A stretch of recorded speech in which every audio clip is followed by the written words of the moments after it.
I've got 60 something, 6:03. Order, call a roll. Janet here. Diane Santa. Here. Nancy Driggs. Here. Ralph Coulter. Present. Nancy Mello.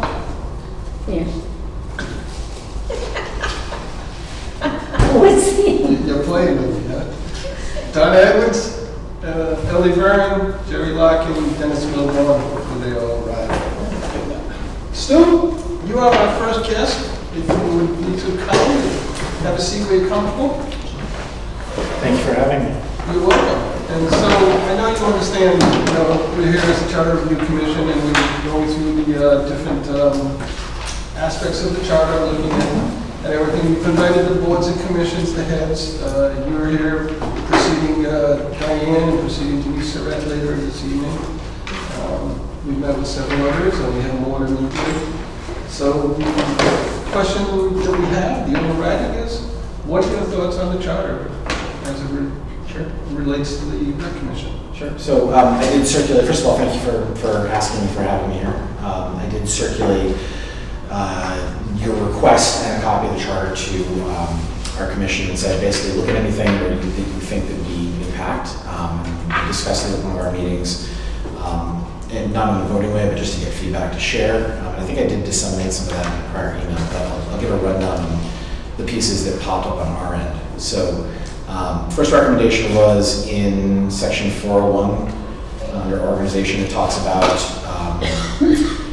the town council consisting of 7 members, and I think what we were looking at is the timing of the way that elections for the town council occur. And this may seem a little bit outside of recreation, but I'll explain why we looked at it. We were encouraging that there be staggered terms, potentially up to 4 years for the town council. And the rationale behind that was, as a commission, one of the things that we want to do is make sure that we're effectively educating town councilors on what we're facing.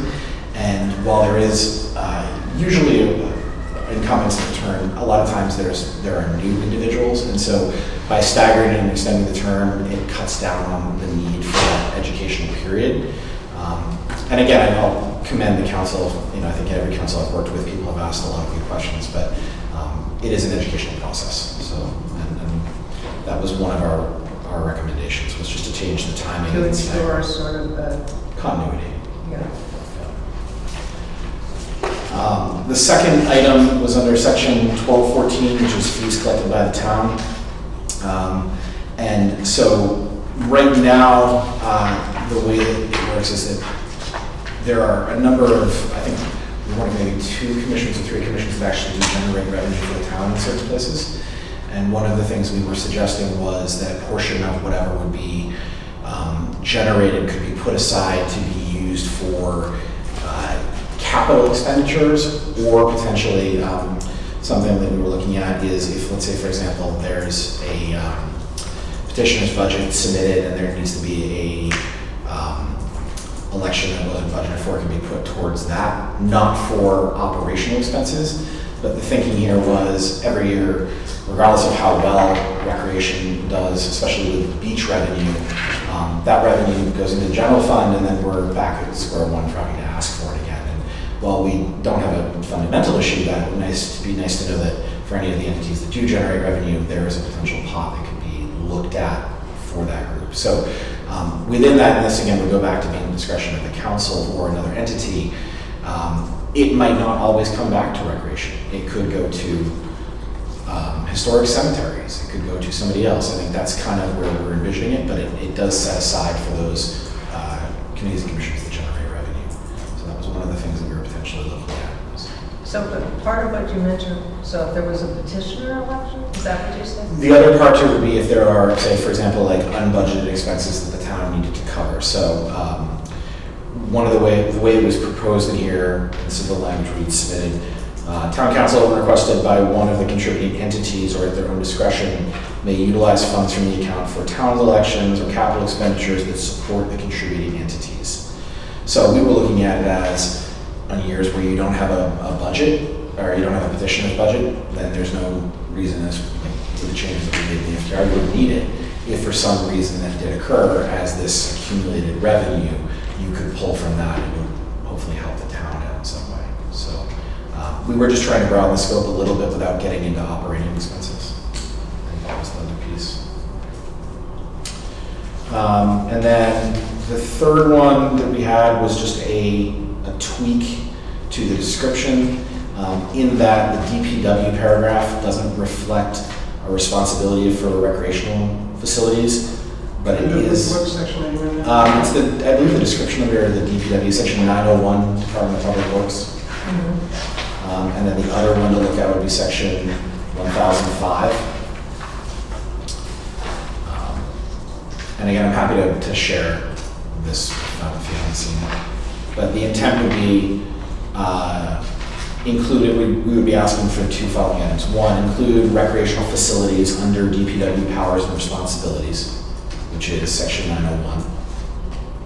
Because recreational facilities are not noted, but they're reflected in the budget. And then the other one was to remove the following sentence under recreation's powers and responsibilities, and that sentence is as follows. The commission may be assisted by a recreation coordinator if it has been retained by the town. Just the terminology on that isn't accurate What are anymore. you reading now? I'm sorry. It would be under section 1005. Oh, okay. The Recreation Commission. Yeah. So there isn't a recreation coordinator anymore. There's an events coordinator, a beaches coordinator, and a parks coordinator. So just from a consistency standpoint, there's one main coordinator. Can we ask a question about that, Stu? Because that came up in our discussion as well.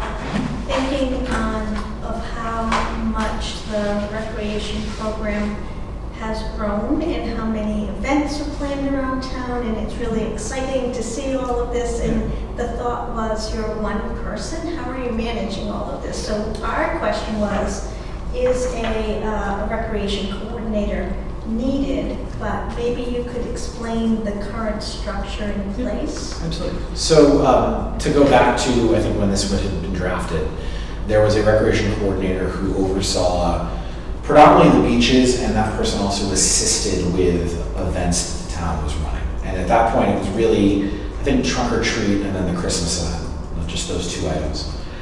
The current structure has evolved to include a beaches manager who oversees, as the title implies, beaches, a camp coordinator who handles our summer camp, and then an events coordinator. And the events coordinator takes direction from recreation, but also liaises with Tiverton Police Department, probably more than others, to put on events. So the summer concert series, recreation will help source the bands. The actual day-to-day management of those events is handled by the events coordinator. They also will handle the new Sunset series, the movies, and they work with our volunteers on larger events like the block party and trunk or treat. So were you looking to have those, like the beaches manager, camp coordinator, events listed under that, or just could it be a general phrase that you have any right to? Yeah, I think it could be just a broader term by employees or something to that effect. Okay. Yeah. And I don't think it really fundamentally impacts how we operate. It's just not accurate. But so if we were to just remove that line, because it's not relevant, the way that you're currently operating with having these other coordinators would still work for you. Yeah, I think maybe the only other item in there, as I'm reading through it, is to add the word events somewhere, which I don't think we caught when we initially submitted it. So in here, the line reads, maintenance and operation of public beaches, parks, playgrounds, recreational buildings, and you probably could put events, and from there, and I think that probably would work.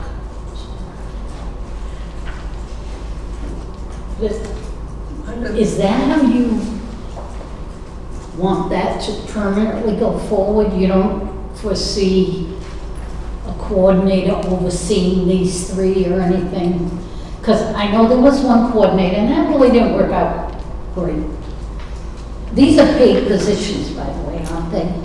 Correct. They are Coordinators. either seasonal, so the beaches and the parks person are both seasonal. The events coordinator receives a stipend on a monthly basis. But they're They're kind of paid. stipend Yeah. pays, they're not, Right, not hourly. no. Yeah. But you don't foresee in the future a recreation paid Person. position that is overseeing all this? So, If you put it in a charter, that's where you're going and that's as far as you're going. You know, if you say, we want a parks coordinator and a beach coordinator and an events coordinator, well, then that's, and if that passes the people and all, that's what you're gonna have. So it's gonna be, it's difficult once you put something in this charter to adjust to the situations as they grow. I mean, we wouldn't have expected 3 coordinators 10 years ago when we had Teresa Burke doing it all, and Winter Rec, and, you know, and we know that was inadequate. I'm just saying, now we're at this point and it looks pretty good. You know, the events are great. I just think when you actually put that down in writing like that, then you're going to be held to that. So if at another time you came forward and said, you know, this has really grown to the point, we need to have a rec person on staff, like other communities do. sure. I'm not saying it's going to happen tomorrow, but the possibility of it happening, like other communities, that someone is there during the day that you reach, no matter what time of the year it is. So don't you think that would limit you? I don't know, I'm just asking. No, I think the Recreation Commission would echo your sentiment about what we'd like to see. In terms of putting it in here, I'll defer to this commission if it makes sense is the right thing to do. I would say your assessment that the majority of other communities in Rhode Island that have similar levels of activity have at least 1, if not 2, full-time year-round staff. At this time, we're working with 2 full-time seasonal and 1 part-time year-round and some very dedicated volunteers. So from a growth standpoint, what you're suggesting is absolutely on point. If it's appropriate to fit into the charter, I would love that. That just comes with a financial commitment that Recreation is grateful that we've had the support we have so far. So what kind of wording? I'm would you not think about? suggesting that we put a full-time person into the charter. I'm just saying, I don't know that I'm comfortable seeing, but I'm only one person, seeing it listed, the 3 coordinators specifically You know, listed in it. we weren't suggesting that. It was more just like Stu's recommendation was just to remove that line, and then they would continue to operate in the way that they're doing with the stipends. My wonder is it more productive to have individual people taking a piece of the pie and coordinating that rather than one person trying to do all? So if the stipends went away and you just had one person, now they might not be as connected to each of the different functions, whether it's beaches or events or, so that might be a limitation to having one person. I don't know if you've thought about that. So are you suggesting having one person oversee the different areas, all of them simultaneously? I'm assuming that that's what other communities have, that they have one event coordinator, or you mentioned some have 2 event coordinators? Not event coordinators, recreation directors. Recreation directors. South Kingstown, for example, has, and they have a larger facility, they have a physical facility, so it's a slight difference, but I believe that they employ a full-time year-round recreation director, an assistant recreation director, and then they also employ a camp director as well as an individual who operates their beaches. So the model that other communities have is what we have plus 2 full-time year-round people. And those folks are responsible for more. I mean, they do also have a physical footprint in a building in most cases that they need to manage, and our busier season is summer. But I don't know that based on the size of our programming between beaches and camps and everything else that one person could handle it all. So you still need another layer of I think, kind of echoing what Nancy's saying, right now, when somebody calls with a question to the town hall, that call or email gets forwarded to me. It wouldn't necessarily always get forwarded to one of the different individuals, especially if it's an off-season, and there's nobody in the staff role that mirrors what I'm doing. So that position probably needs to be addressed in some point in the future, but I think Recreation is very happy to have been able to add the additional positions that we have because it's taken some of the stress off. Like our events coordinator is hugely helpful. So, may I ask, so these coordinators are hired by the town administrator? Recreation, but the town administrator actually signs the contracts with them. Yeah. Okay, so you interview and make the recommendation and then put it forward and he'll put Yeah, fund the positions and... They don't have to go through the personnel board anymore for, I think, what those positions are based on the last election, if I'm not mistaken. So, yeah, we will vet the people and then end up hiring them. So I'm just looking at FY25's forecast for beach receipts and park programs. It was $70,000. And that currently goes into the general fund. Of that, what would you forecast would be needed to, and just make sure I'm clear on this. Yeah. You would like that money to go into a capital reserve account? Not all of it. I think the number that we'd put was something like 10%. So a smaller percentage of it. I don't think we're looking for all of it to come back in. I think the idea would be to essentially establish an account, an interest-bearing account that over time it would accumulate funds that could be used to support town capital expenditures. So for example, went in front of the town council and asked them for a beach rake, right? And we got a very good deal on what that beach rake is, but we used some of the money that was left over from Grinnell's to cover, I think, 50 or 55% of it, even at a discount. So we could have potentially, if there had been money, used the remaining amount to cover the other half of that. Mm-hmm. So I would see it being something where this would get established, nobody touches it for 5 years or whatever period of time is agreed upon, and then you have an opportunity to come back to it. So. Stu, do you have an idea of what your net fees versus expenses are in total for the recreation department? Not offhand. I could very easily find that information for you for the past couple of years. I was just curious because I know fees are supposed to cover expense. Yeah. So you're saying you feel these fees go way beyond your total expenses? Yeah, I mean, as a department, I'll say, even with the summer camp, there are places where we generate revenue. Keeping in mind that a lot of the events are done through fundraising. So they're like the summer concert series, we do through fundraising. The block party, there's a separate fund in connection with Tiverton Power. So those larger events aren't funded through our budget, which is why they won't show up on the bottom line. But I could give you a holistic view of No, everything. it's fine. I was checked.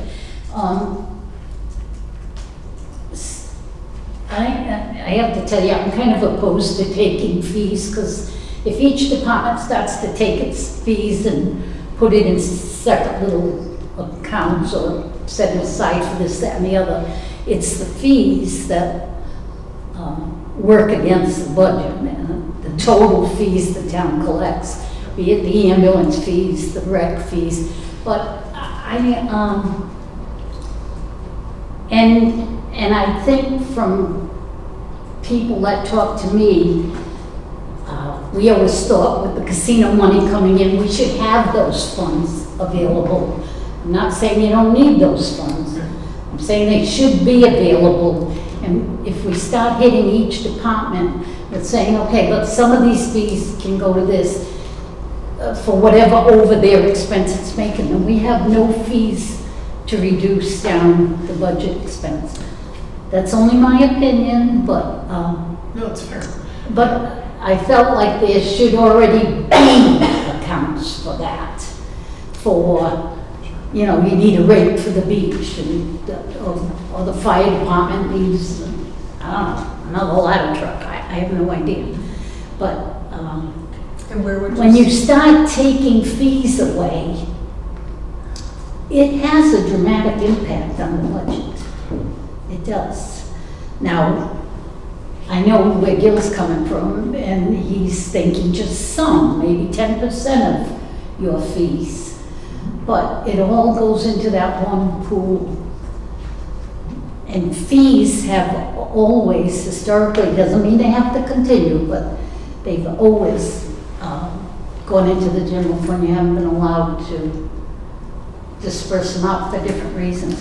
Because I mean, I could say, hey, I'm a tax collector and I need a new software system. So if I took some of the fees and penalties of collecting taxes, put it aside, I could buy that new software, which is $300,000 or $400,000 in so many years. But that's taking away from town revenues. I just have a hard time doing that. But it doesn't mean it's not a good idea. I'm just saying I have a hard time over my positions thinking that that's good. I'd rather see an account set up with funds put in it from where they get it. It's still bottom line going to be the same thing. The taxpayers are still going to, but I would have thought we should have had that account set. Not just for recreation, but, you know, DPW loses a snowplow and they need it or something. We never built up on reserve to put enough. We use all casino monies for capital expense and stuff, but it's already ticketed. So when something comes up unexpected, I know they find the money to get it because it's necessary. But I just feel like it's not good to start tapping into these fees. I mean, we had the fire chief here, he wanted to put, that is a big source of revenue in the town, what was it, almost $1 million or something? EMS services. And it started out with like 200,000 or 300,000, and it kept building up, but so did our budget keep building up. That's just my opinion. But I would just add, I would definitely share the concern if it involved an enforcement body. So I would not be comfortable with, say, a police department or, you know, those being a direct route, you know, the municipal court going right into maybe the tax collector. And it's certainly a different kind of situation, but I definitely hear the concept. probate court could do the same thing. Yeah. They collect fees. I just feel like it's may sound very good for the one person we're talking to, but in the scope of the whole town, I find that a little risky. Yeah. Have you struggled to fund your programs this year, or has This the year- council been generous and? So, council's been very supportive. I think it's the byproduct of growth has helped with growth. I will say, just to give an example, kind of to your point, a few years ago, I went in front of the council to request, I think there was some capital improvement we're looking for recreation. And in the same meeting, the other request was for a new set of jaws for life for the Tiverton Fire Department. And I'll make the same comment now that I made to them is there is no way that recreation is ever going to be able to justify that you need to have a recreational facility more than you do jaws of life. The trade-off is that if you don't address recreational needs when they come up and maintenance, you end up with a situation we're in now, which is essentially 30 years worth of apathy. You end up with not enough facilities for the demand that the residents are requesting. So I hear what you're saying. I definitely concur that law enforcement is a very different situation, and you don't want there to be the perception that the more tickets you write, hey, the more you're going to get at the end of the year. But I do think from a recreational standpoint, we are at the mercy of whatever council is sitting there, and we've been very fortunate with the people over there. I don't want to take anything away from the relationship we've had with them because they've been very kind to us, and I appreciate their support. But that may change when I'm not sitting in the recreation chair and the council has changed. So If there is any way where recreation is able to show that we are contributing to the bottom line of the town and therefore have an ability to request more funds, not based on who's sitting there, but based on black and white, I'll support that however it gets written. But it's right now at the moment, it's not that situation. We're just really fortunate. It is. Does anybody have any other questions for Stu? We only got through 3, and I think. That was really honestly the only 3 things that rec kind of came away with. Like, just kind of cleaning up definitions in one place and. I'm counting 5 today. Well, the 3 were sort of rolled in together. So the section fees collected by town, definition of organization, and then the 901 and 1005 were sort of interconnected, just as descriptions. Okay. So, 401. Yeah, I think 401 was under the council. Yeah. Stu, I just have one more question. Sure. You can interchange, like your Grinnell's Beach, that all goes, your beach funds all go on the beach. Is that how you're budgeted? But you could interchange, like if your Parks and Recreation still had a balance in it, and you needed something on the beaches, you interchange those, don't you? We could request an internal transfer. You can, yeah. We try to be pretty good about. So like if your parks didn't use all the money and you needed it for the Yeah. rake, you could Right. interchange. Yeah. Well, and so an example that would be this year, there was a line item for a registration system, and the town switched over to a new platform that had a recreation module. So we didn't use, I think it was like $5,000 in funding in there. So there'll be some left over from what wrapped up. But, And you yeah, use. Denise has been great with working on that, or humoring me when I have some Yeah. questions, I should say. All right, anybody? Thank you very much. Thank you guys for what you're doing. I appreciate it. Thanks, Stu. All right, number 3.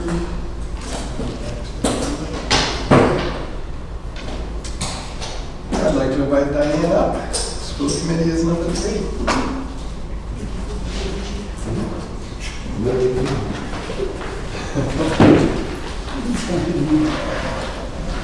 I wish Jerry was here for this. I wish Jerry were here too. Where is he? I don't know. Unless you sent me something. I didn't see. Diane, did you have a chance to review the charter with other members of the school committee? I did have it on our agenda a couple weeks back, and we spoke really only to chapter 1100. And I asked if they had any changes to suggest, and I had, I floated out what I was thinking for changes, and I had no objections. There weren't any other suggestions that I heard from any of the members between them and now. So,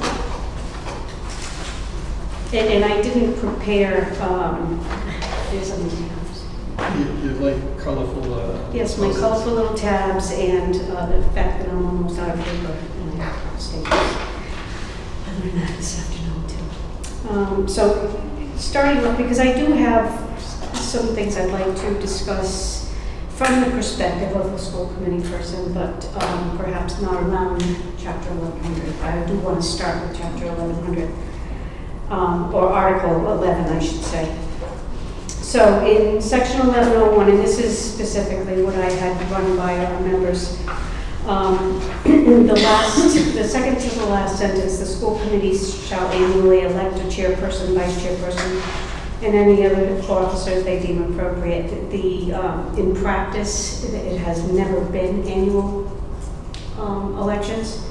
It has been biannual elections, and that has always taken place at the organizational meeting just post the election. So if, and I know that the last time we had a charter commission, I believe that we made this recommendation and it never made it to the prime time, so I'm going to ask about it again. You did make the top 10. Didn't make the top 10. To make it a biannual. And it's not an earth-shattering change, obviously. We're going to do what we feel we need to do regardless. So what is the change that you? I would suggest that the word annually be struck and replaced with biannually at the post-election organizational meeting.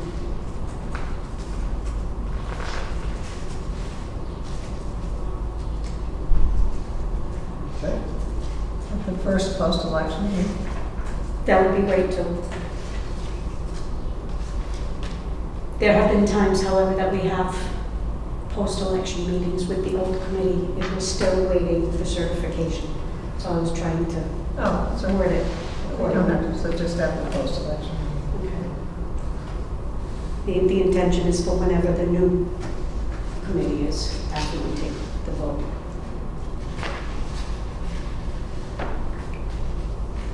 I also noticed the last sentence here, copies of the minutes of the school committee meeting shall be on file in the office of the town clerk. Truthfully, I don't know if that still is the case, if in practice it happens. I know that we are required to report our meetings on the Secretary of State website, as I know the town council does as well. And I imagine even this body Yeah, would. but we used to get the minutes. But you still get them at I don't know town if hall? it's still getting. I really don't For know. years. So we're in an electronic age now, and I didn't know if any of the other bodies had made recommendations with respect to minutes. No, I think that's the only one. But the minutes have to be kept in one set place. But I believe, I believe when you I can't remember her name, she used to send them over every, Did you? Yeah. yeah, we used to get them. And I didn't think to ask her. And I believe on your website, it's the agenda, the minutes, and do you have some supporting documents also now that's available for each meeting? I don't believe they put the minutes up there. I think they just post the agenda. All right, And maybe perhaps it's some linked to supporting the documents. Secretary of State. The Secretary of State website for sure. And I know that Joan had come to pitch the idea of putting us on clerk base. And we were in favor of that. And then I think subsequent to that, they've decided to go away from clerk base onto something else. So at this point, we haven't done anything, but certainly we're happy to follow along whatever the town is doing. So I mean, we can leave that sentence in there. I don't have a big issue with that. That was all I had for the school department sections. No one had come to me with any other changes. I didn't have anything I felt needed to be changed. Much of what the school committee does is prescribed by state law. So, you know, keeping the charter as, you know, slim as possible where it concerns the school committee keeps us out of conflict there. How do you feel about the size? That's something we've talked a lot about. The And 5 members? yeah, I mean, do you think it's big enough for given the scope and the responsibilities, which arguably could argue is perhaps the most important body in town? Well, I certainly would. You know. Well, no, because we have some that I think, you know, there's 9 of us, and I think a bunch of them needs to be bigger, and some have gotten bigger and smaller. We were thinking about, well, maybe some should have a standard size. So we were just curious what you would think about that question. And we asked Jerry too, and he was pondering as well, I think. Yeah, you know, to go up to 7 would be fine. I mean, you still have to have a quorum. Right. And just like any other body, we occasionally struggle to get a quorum. Luckily, it's not very often, but it does happen. And I will also say to you that, well, of course, the COVID years notwithstanding, there are many years in the election where you have the same number of candidates as you do seats, and that's up to 5. So, you know, I would prefer that we keep it at 5, because there doesn't seem to be a lot of people looking to participate. And I would prefer that the members of our committee actually be elected rather than appointed. And that's what would happen if you didn't get enough people to run. So 5 feels good. I think so. Yeah, I thanks. think so.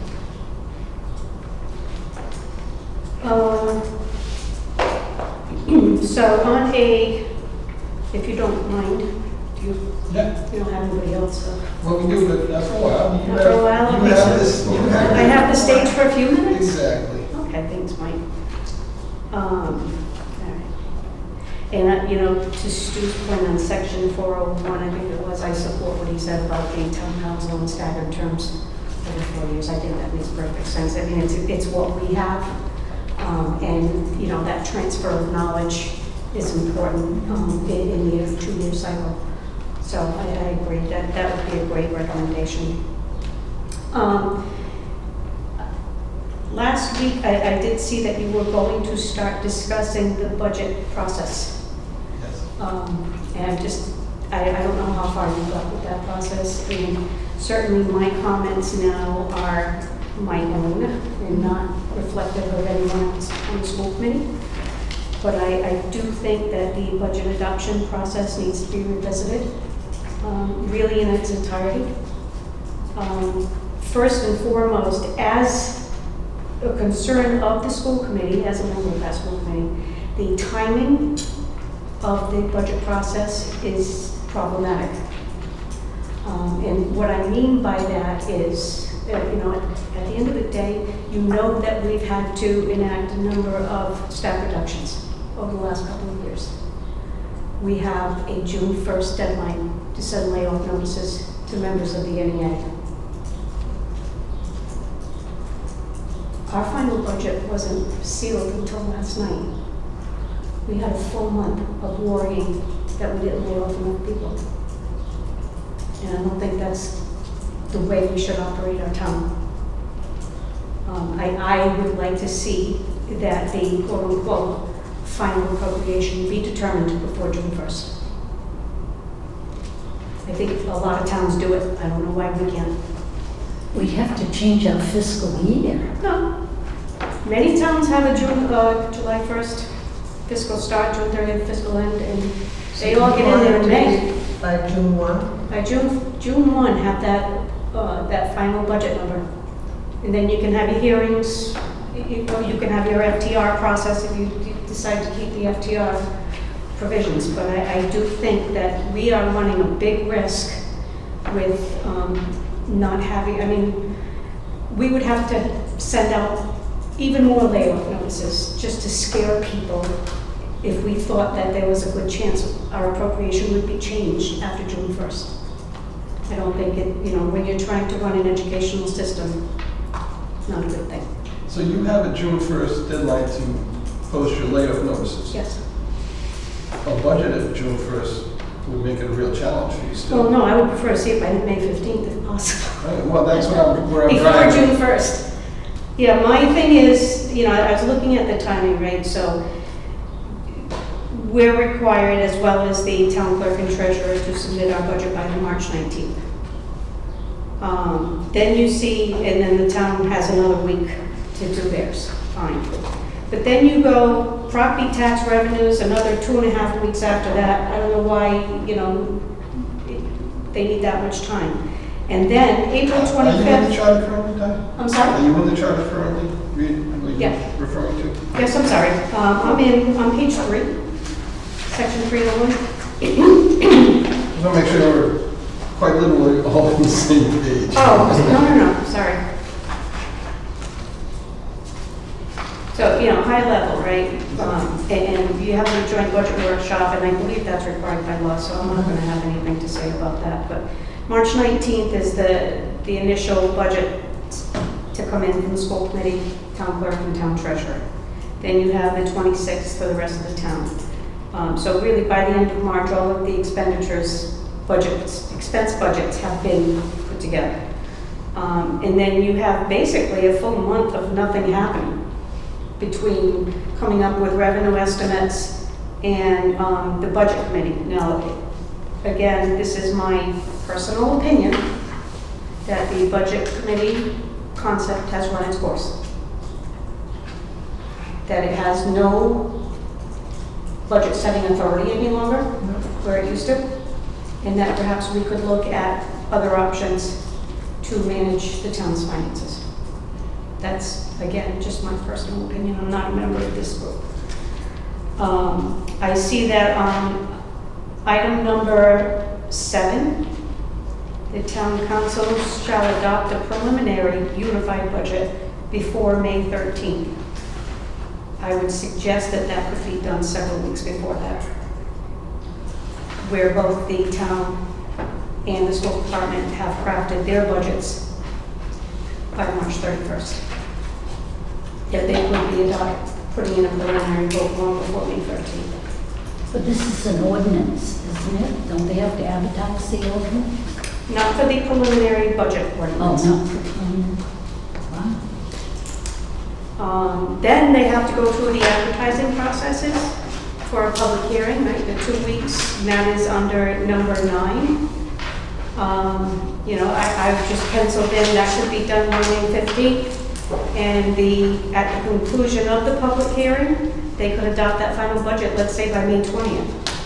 And certainly I would welcome any additional days faster, so that the school department would have that leeway to get their notices out.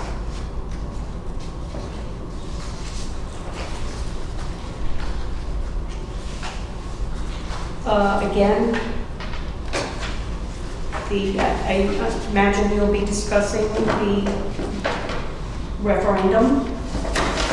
I think the way that it was changed to increase the signatures and time to collect said signatures has basically neutered the entire process.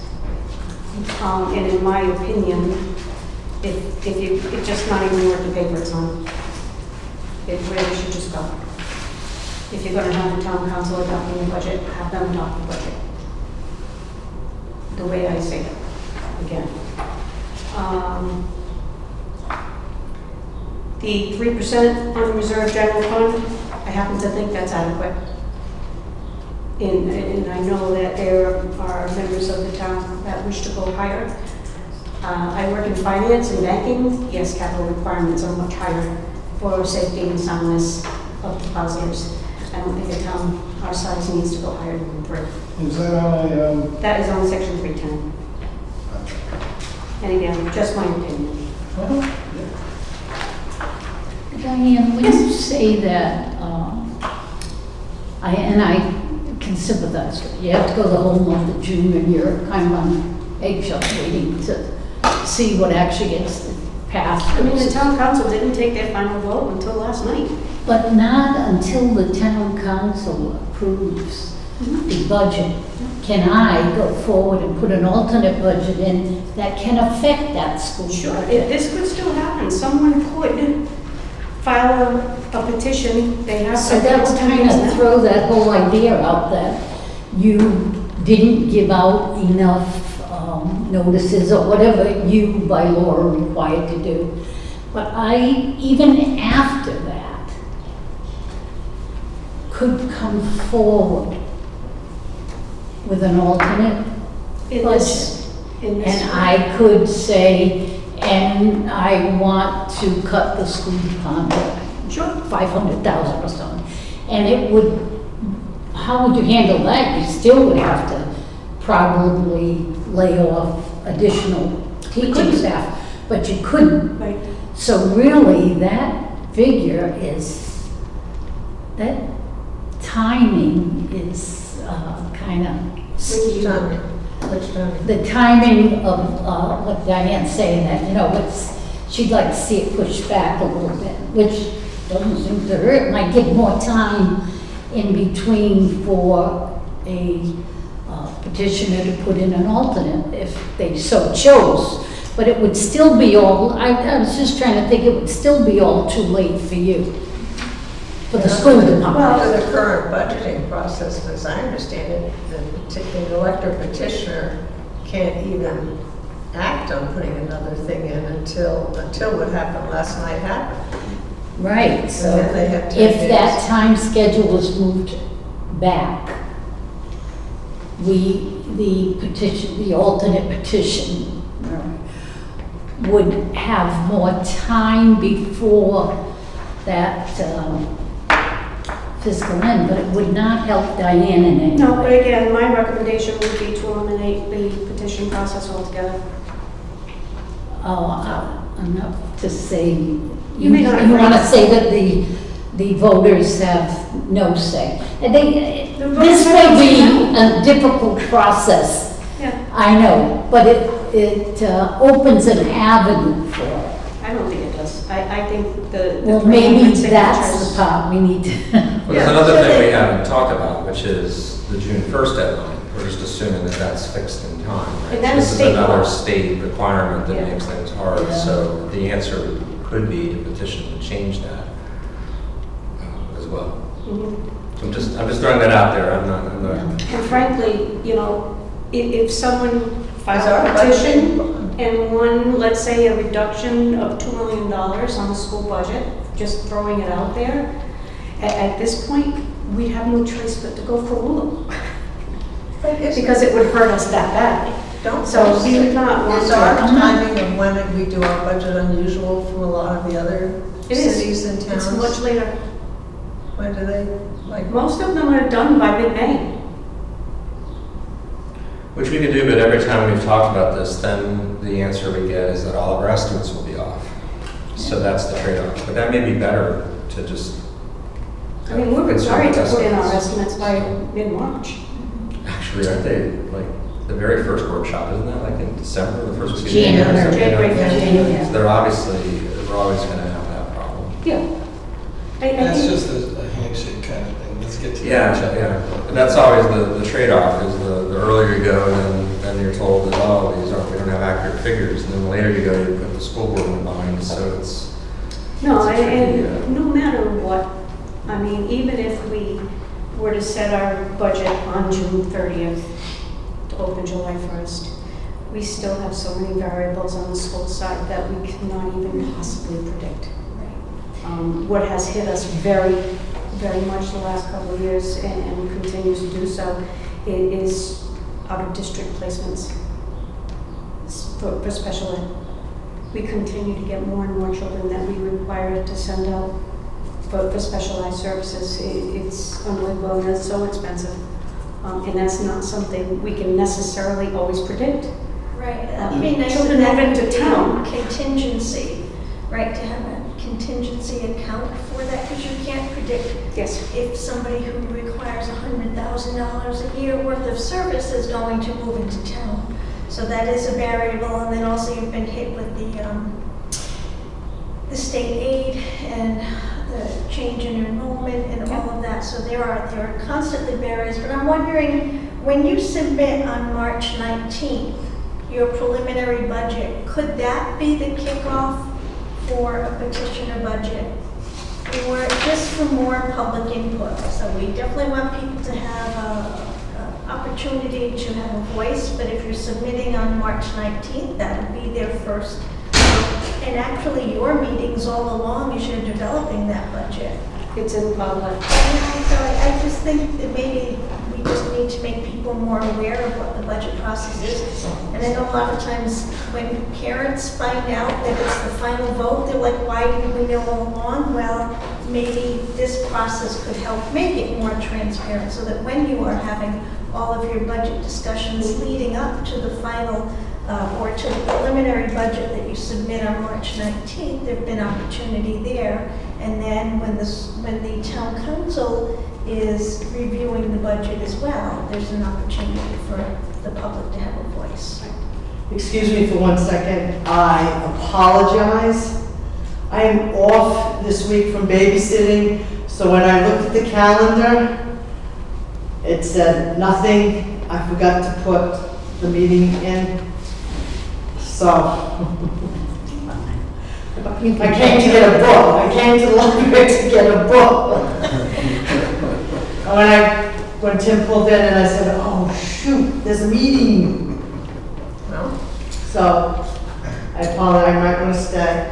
When's the next one? So I can, 2 weeks. Yep, 15th. the 15th, all right. At Because Senior we, Center. yeah, we leave on the 19th for our cruise, so I will not be here for any of the meetings in August. We were just gonna make you honorary secretary too. I had this thing that had gold fingernail polish on it, and I said, all right, I'm giving you the gold finger. So So I apologize. Okay, I'm not, it's sort No of, worries, I mean, I think. hey, Mike, you know, I'm getting on with age. Is that what we're gonna go now? Yeah.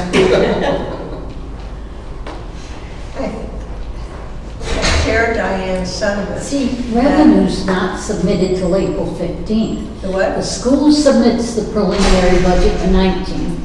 The administrator for the town submits it on the 26th. But revenues to offset do not get submitted till April 15th, because it's just too soon to predict some of these revenues to the end.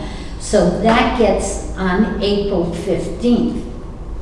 But even April 15th, if that started the steps towards I'm just Towards saying what? if an alternate budget was proposed, if the residents had the ability to sensibly put in an alternate budget, that would be by April. You'd still go into May, but not June.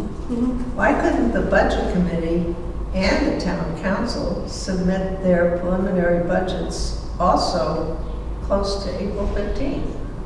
Like, what are they doing? I don't know why they have an additional week to be Why do they honest. have the, you know what I mean? Well, And then you could get back to having, sort of what Nancy's suggesting, have the town council reveals its preliminary unified budget, and a week later, if the petitioner wants to come in with an alternate, and you have one election instead of this silly thing. And I agree with you, at the end, 300 signatures, basically. And you may never get an alternative budget, but you at least have to have steps to, it could happen. I am not Yeah. opposed to the taxpayers of our town challenging the budget. Not opposed to it, but it's got to be in some kind of a fashion that works. I think it's So that essential. the operations of the town can continue flawlessly. Yeah. I think especially because there's been no votes on this, but there's been some expression, I think you actually might have maybe just said the same thing, that the budget committee is essentially, doesn't have the power or the importance that it had. So the thought to me of having both neither an elected budget committee or a petition alternative is certainly would be concerning to me. I want to see at least one. I had also made the proposal that to the town council that we consider, and I don't know if this would be something in the charter or not, but that we consider establishing a town-wide finance committee as opposed to this budget committee that has its very limited scope. A finance committee could look at not only annual planning, but long-term planning as well. Look at 5-year projections. What are the needs of the town over the next 5 years? What are the needs of the schools over the next 5 years, both capital and non? Isn't there and one things- on the top of the treasurer? And that would be involving the administrator, the school superintendent, the treasurer, all of the people who are invested in this process year-round and perhaps have, the wherewithal to know what the numbers are and what the needs of their departments are. So actually, at 7:30, we're scheduled to meet with Denise Surratt. Oh, sorry. No, No, that- that's okay, good you- timing, because we can A lot of lead into time. that. I just want to share briefly in Bristol Warren, because they're regionalized, they have a joint finance committee. Yeah. And to Diane's point, it really works out well. The superintendent doesn't vote, but they put forward their budget, but they are there to answer questions, and you have members from the town council there, but it's a small enough group, and I want to say they served for 2 years, but what's nice is they develop an in-depth knowledge of the budget, and they have 2 to 3 meetings where they're able to dive deep and ask lots of questions, and then they make the vote right there. It does not have to go back to the individual town councils. That finance committee has the authority to approve the budget and the tax. And so do the towns then, by prorated share, have to appropriate that budget as part of their municipal budgets, Correct. unified? Yep. Yeah, that's the regional model. Yeah, usually they come in with some idea of the revenue available, but I like the model that I believe there are town council members and then a community member from each town. So it's not just town council. There's enough of a mix in there. So anyway, but I think the idea of a separate committee looking at it, and I know that people could say that you have the budget committee, but the problem is they don't have the authority to approve the budget. And then it has to go to the town council. So from the school department standpoint, you have all of those meetings with the budget committee. And then you have to, whether or not you come to an agreement on the budget, and then it goes to the town council and you go through the process all over again. You know, I think the process definitely needs to. And I think the sad thing that's happened to the budget committee is because their powers that have been removed, they don't even have people running for the budget committee. We don't. So. But this finance committee wouldn't have anybody elected from the public though? They would have, would envision 2 town council, 2 school committee, and But- perhaps members of the public as well. Elected or not? That'd be a big committee. If you're gonna have the treasurer, the fine. How big is this one? Yeah. Well, I guess what I'm getting at is there's nothing that stops, and I happen to know that all these folks do talk all the time and cooperate, do good work together. So, I mean, you can create an ad hoc finance committee all the time, and in fact, they do, informally or not. The I guess question you I'm have to trying to have the understand is, input. are we talking about like an uber elected body that now, And I wouldn't suggest it have powers to set budgets, okay. but that it be a cooperative venture that is out in the open, so that some of these very issues can be discussed. So by the time it does go to the town council, at least you have members of the town council already Invested. involved in that, so they can bring it forward. Right now, you're working in silos. But what stops people from, I mean, aren't people cooperating now? I mean, I feel like this is happening. I mean, so you're gonna force people to show up in a meeting? What's that gonna do? Force? I don't even know, we have to. I mean, what is the charter gonna do that can't happen? right And I'm now? not suggesting that we put it in the charter. I'm just- Oh, okay. I'm just. You know, if We're down trying to the road, simplify. something like this were to come up, that could go in the charter, great, but I wouldn't suggest it today because it doesn't exist. But what I was interested, since we have some extra time, is we've been talking on and off, and this is really interesting and helpful feedback of there's this seemingly inevitable pull towards taking power away from the voters, at least directly. So we're talking about things like appointing the treasurer, maybe even appointing the town clerk, disbanding the budget committee, disbanding the elector petition, having, unless we're talking about 1 year town council terms, basically expanding the town council with staggered terms. All of these will have the effect of taking over direct oversight. So one of the ideas that has been thrown out is, should there be some role, one role, any role that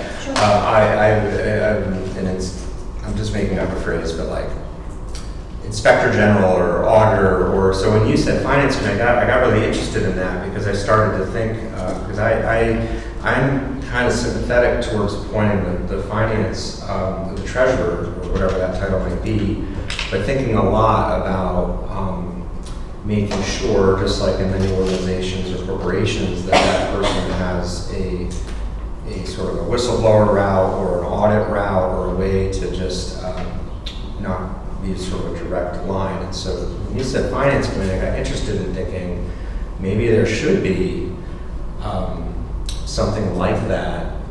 And of course, as you know, I love long-term planning, so I'm good with that too, but that could also perform that role we've been talking about. Where does the taxpayer get a voice, and where is there a steam vent valve in case they're not, those of us that have been around for a while, in case there's some way that we don't want the finance department under pressure. Valid. So that's something to think about. So I've done my job to make it. Put the town sergeant on it too, just for good measure. When we get further into budget Give discussions, him a raise, will you? that finance, I think this come up is an more. interesting one. Doesn't Portsmouth have a finance? Yes, they have a finance director, yes. Finance director. I thought they did. Yeah. Well, we have a treasurer, we could call that Our position treasurer would be finance. considered a finance Finance director. director, yeah. But she doesn't have But she as doesn't- much power as, I don't want to say power, but I mean, she doesn't have as, She doesn't have the responsibility, frankly. yeah. Her role is limited to what the treasurer does, but the treasurer doesn't set the budgets or advocate for the budgets or. But she works with the town administrator to set revenues and Yes, budget things. but she's not accountable for any of Yeah. it. But that's part of the problem when you memorialize things in Mm-hmm. a charter. I You're totally limiting agree. the scope. I agree. Because, and also remember, not every person, so when you throw out the word finances, you know, I mean, there's a lot to it. Are we talking about accounting? Are we talking about financial planning and analysis? Are we talking about budget? Are we talking about audit? Are we talking about disbursements? I mean, these are all quote unquote finance, but not everybody has the same strengths and interests in each of those roles that come across. And so, you know, a controller could be something very different than say somebody that does forward-looking analysis all the time. So this is like a big topic. I would, to your point, I would be careful It's an about. interesting topic. Oh, sure is. So I'll leave you with that. Section 507 on page 10, my version of the document, speaks to non-interference by the council. I don't know if there is a way that we could.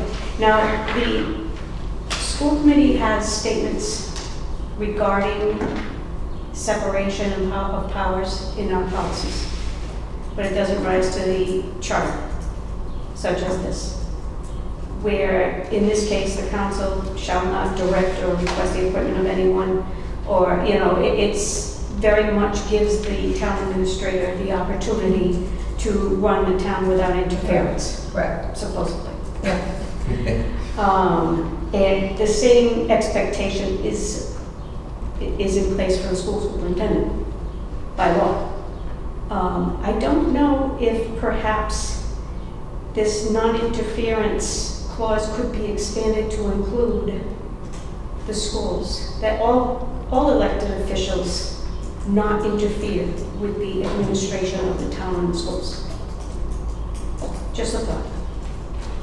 So are you suggesting that the town side is possibly impacting it? And, there's No, that's not what I'm suggesting. and maybe that was the right way. So you're looking to preclude that?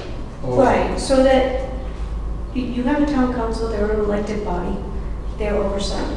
It's the same for the schools committee, right? We have the oversight of the schools, they have the oversight of the town. And the expectation is that neither body interfere with the administration or operations of the town and or the school. In the charter, it only speaks to the council and the town administrator. Does it make sense to expand it to include language that speaks to all elected officials and the operation of the town? Both, all phases Or of the town. why not have like just a similar phrase under the school committee part? Could do that too, although we already have it in policy. But I would not object to having it in charter. Because I think in a small town, the opportunity for, I'll be careful with my words, unnecessary input, it is high.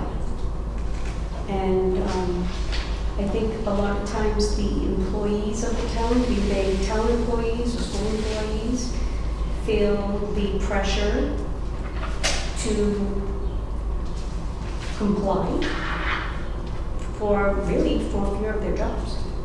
And I wouldn't want to see that. They have the, I'm sorry, I missed what you So said. they fear for their jobs. Or it can happen, where elected officials may overstep. Diane, has it been your experience that in the budget approval process, if there is something in the budget that town council or somebody is politically opposed to, that it interrupts the budget process because they're trying to vote on that one item and exerting their control in that way, like by withholding funds. So if you've made decisions to move in a certain direction with programs, but there is somebody who's in opposition to that who can vote on your budget, then is that in a sense controlling what you're able to do and not do? I haven't experienced it on the school side. Okay. I've seen it on the town side. I think, in prior years, and I know, Bob, Nancy, you guys have seen this when you were involved. Just thinking to those, and to those times where there were gifts to organizations, and you were opposed, but others were in favor. And so as a result, you voted against those line items.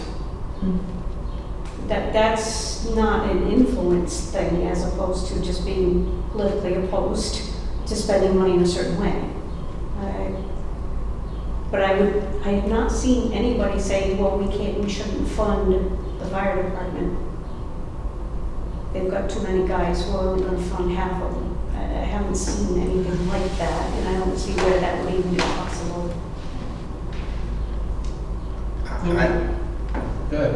Well, I haven't seen, or maybe I missed it, heard of any town pressure on school employees, but I have definitely observed inappropriate, in my opinion, pressure from town councils on town functions. So I'm kind of neutral on this. It certainly wouldn't hurt to put it in there, but it's certainly not a good thing, I can tell you that. And I don't want to call out individuals. The other thing, the school committee is, I think it's, tell me if you agree, is a little bit different than a town council or really any other body in town, because they, by law, are the first appellate, basically, body of anything, of any grievance at all that falls within the school, whether it be discipline or personnel or pretty much you name it. So they're really in a different spot where we have, the zoning board of appeals and tax appeal and all these appeals. Like they're in a different role.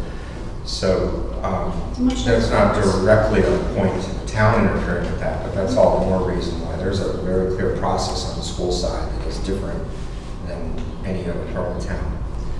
Did I get that mostly right? No, you did. Yeah. You did. And honestly, now that the town sets the budgets, at times those lines are being blurred. The lines are being blurred at times. So it's... Wait, can you explain? Well, they do have the authority over the budget, but Diane, because I don't see things going on now, I try to avoid. And, no, I mean, I'm comfortable retired. Are you suggesting that under this non-interference, that perhaps if it were discussed, would add or over the school department in its entirety, or just My certain aspects? is that it could be more generic.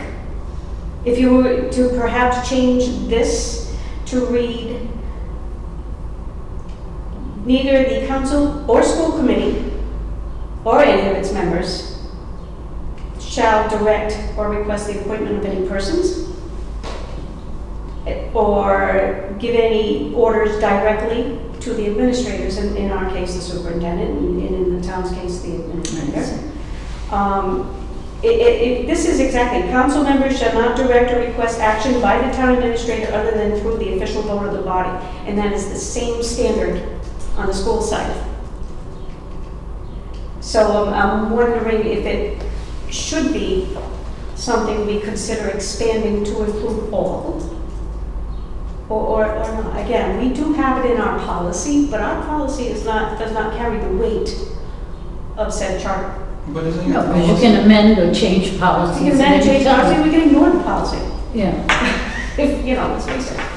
Our school policy isn't going to necessarily apply to the town. Correct. Right, so that's totally, Nor will it have any teeth. If you have a member, let's say hypothetically, we have a member that wants to affect how teachers are hired. Now, it's not part of what is the official role of the school committee. That is up to the administration to hire the teachers, not ours. But said school committee person knows somebody who should be a teacher. And they're exercising undue influence against the principal, making their life miserable for not hiring said person. That shouldn't be allowed.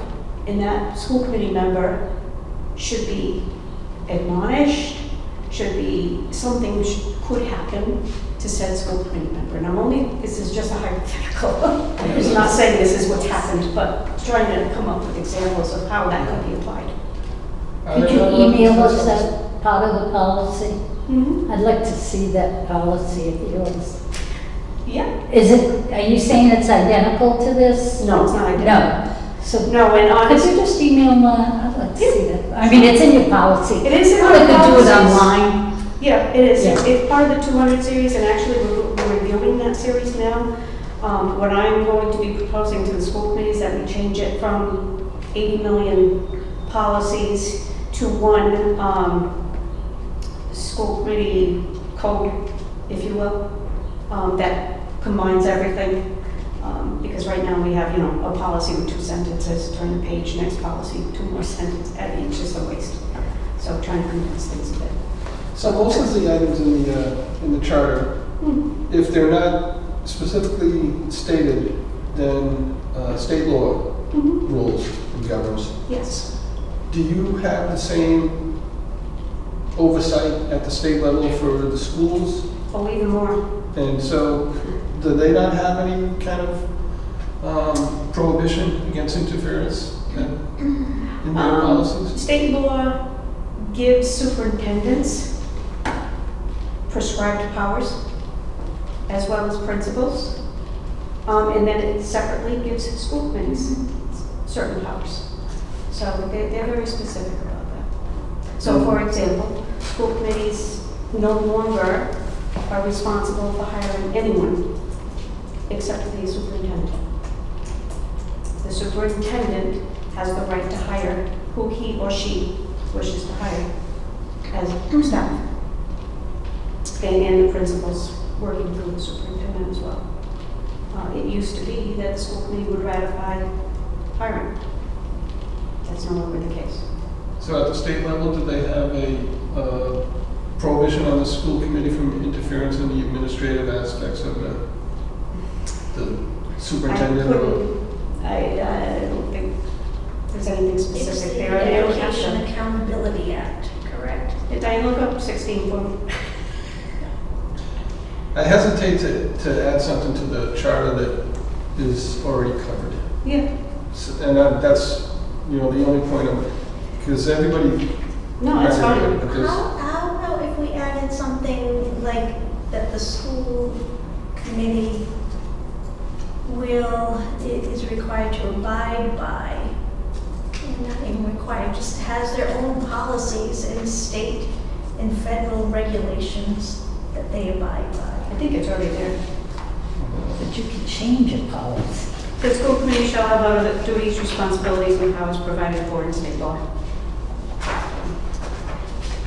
And that should stay that way because state law is what changes all the time. Because I know you put Denise coming in. I have one more, if you don't mind. Yeah. Totally unrelated to the budget of the school committee, except for as it pertains to myself.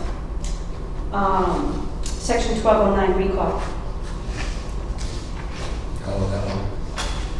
So You're familiar with that one, right? Heard of it. in February of this year, I think it was 3 months after I was elected with the most votes, a recall petition was taken out against me.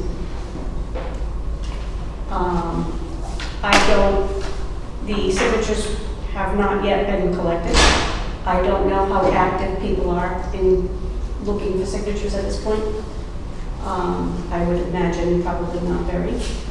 But fact of the matter is, there's nothing in this recall provision that sets any kind of time limit to get those signatures. And so as it stands right now, if nothing changes, that threat of recall will be hanging over my head for 4 years. Hung over his head for a whole year. I can't say disagree. Nor is there any requirement for there to be any justifiable grounds. Or truthful grounds for that matter. Exactly. If you looked at the petition, I was blamed for spending $4.5 million. I wish I could have. But irregardless, right, I think there should be a time limit for people to gather the That's what signatures. we wanted to do at the last. Did you? Yes, we did. We had I mean, believe me, 75 a days, reasonable 72 time days, limit Right, Yeah, is fine. 6 months, 3 months. Yeah, that's what we had. but I don't I mean, think it's not anybody something- should be, again, I was just starting a 4-year term, and this will always be out there now. Not that I'm losing sleep over it. If you want to recall me, take my job, please. But I do think it made it clear to me that there needs to be language that sets some kind of a time limit. And Nancy, you said you had recommended 6 Yes, we months did. before? We had just saw. Oh, did you recommend 6 months? I was just thinking 6 There's months would another, be another thought nice. to this too, is, does it make sense, should a recall initiate immediately after an election, a high vote getter? Or should there be the expense to the town if it's just a year to go to the next election? So there was some discussion on, like, what are we trying to do here? We're basically having to do an election, or is it? We actually haven't gotten that article yet. I think that's the only article we haven't gotten was the last one, right? Miscellaneous? I think we're 11th or 12th. I wasn't planning to come back, so I don't get my. No, those are 13 too. Transitional stuff was on there. Just wanted to call it out. Doesn't seem reasonable. What would you suggest? Spending more time with your family is good too. Well, I'm looking forward to it for 3.5 years. 6 months, I think, Yeah. would be ample time. It How should about the be. same rate that it takes to get an FTR signature? Like 300 signatures in 4 minutes or something? What's the current Yeah, standard? really. How about that standard? Well, because it's a percentage of the voters that we have to get, isn't it? So, We I mean, required a you need 500 decent time. signature maximum with a collection period not to exceed 75 days. Does it say that here? No, No, that that was was what the proposal. we did in 2018, but they didn't put on the ballot. Council didn't, so. Well, I do, and again, being a little selfish, but I think that would apply to anyone in I this think it situation. serves a purpose It would be across the fair. board, doesn't it? As clerk, I handled some recall petitions, and it serves everyone, all elected Equally. officials, it's not a. Yeah. And I would never even have run into it had I not been the subject of one. I don't think it's unreasonable to have a time frame. No, I don't think so. At that point, it's like, can you get the signatures? If you can't get the signatures in 6 months, maybe a short poll. And it puts undue burden on the clerk's office as well.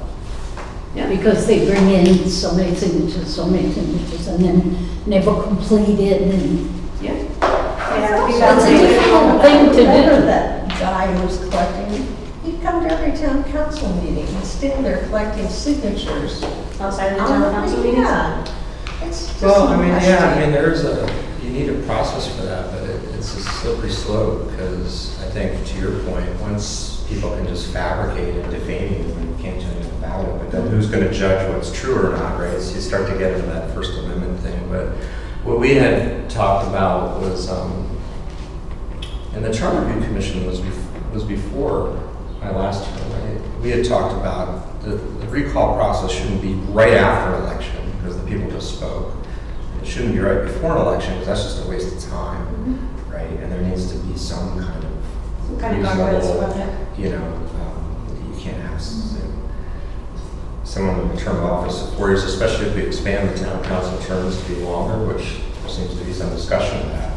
You know, you have somebody just sitting around there waiting with that last signature. That's not a healthy dynamic, right?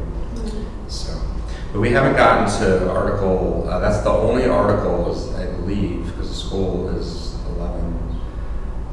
But we've had a lot of guests lately, so the next 3 slot, we have the last potpourri of sections. So, because Article 13 is transitions, and that's not really substantive. Well, thank you for your time. Thank you, Diane. You're welcome to stay.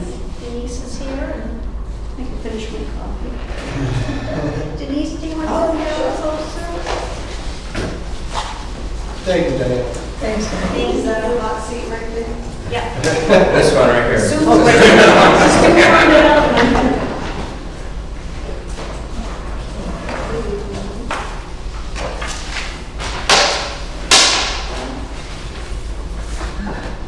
Welcome, Denise. Thank you very much for making the time. I think Hi. Absolutely. So your role as treasurer has had some peripheral discussion in our discussion. So really now the time is here to find out what you think. If there's parts of the charter that you think might be in need of polishing or correcting, this is the This is the time to opportunity. do it. Yes. We can always follow it too. It's okay. Well, I did go over section 602, and it's pretty well detailed, the general responsibilities of my position. Since I first started, my responsibilities have moved and grown significantly with all of the reporting requirements to the state and federal government, especially with all of the federal funds that we have had access to over the last couple of years. I mean, every single one of these things, other than number 10, I do.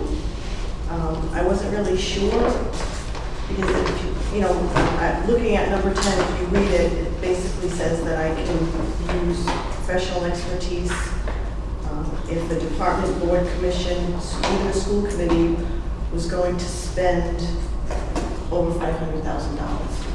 Now, is that, maybe we need to define that a little bit? Is that a one-time purchase? Is that for a project? Because, I don't oversee the school department when they did their building projects. I don't, that's not something that I would have any expertise in, right? And to advise them about what, you know what I mean? They have their own business manager. So I wasn't really sure if that was something we wanted to look at and decipher. What exactly does that mean?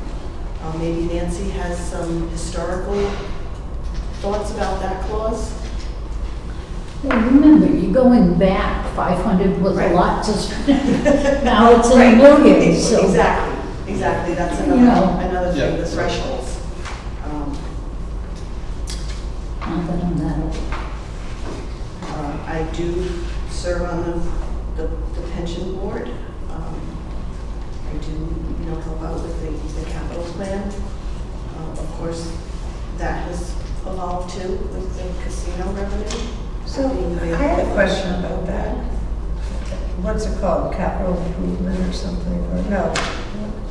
Here.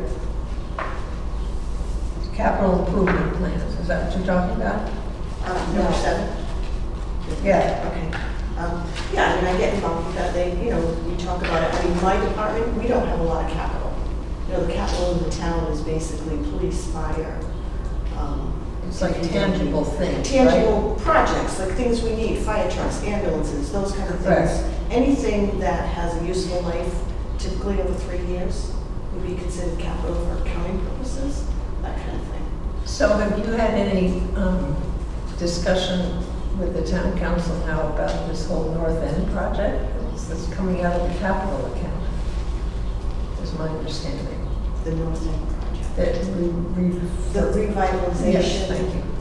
When they hired a consultant to help plan the revitalization. Yeah. So I believe they allocated gaming revenue to pay for that.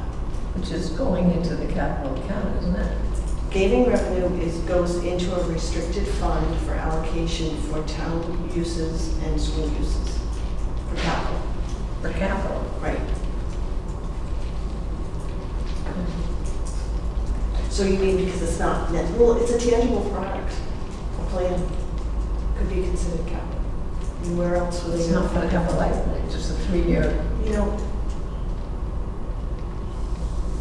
is it municipal capital or is it capital? I don't recollect which fund it came out of, to be honest with you. Okay. Right, I was just wondering, because I always think about capital when you first say. Right, that's Fire. typically, So- right, that's typically, but, you know, when you build a building, you have to do specs and maybe have architectural plans. All of that usually gets rolled into the capital. And if you're borrowing to fund that project, all of those upfront costs. Project cost. Project costs.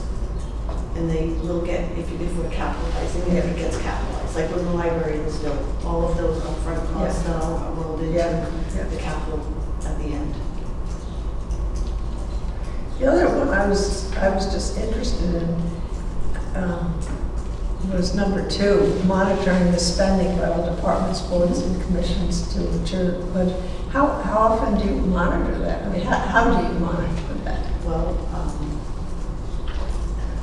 every day when we pay bills in our office, we don't pay them every day, every week, I would say. The department heads submit their invoices with an account code Okay. on the general ledger and Gotcha. an approval signature. And it goes through the process of making sure this is being charged to the line item that Right. is funded by. Right. And then on a monthly basis, when I produce those reports that go to the council, you know, I always go through everything, make sure. There are, sometimes you'll see an overage on those reports because the overage occurred in that month. So, especially if the transfer has to go to the council for approval, you know, there's a timing issue involved. So those transfers will get taken care of probably at the next council meeting, get posted then, and then the next month they'll be, you know, you'll see. So them. it's through just keeping track of the It's- ledger. It's a Yeah, regular okay. process Yeah.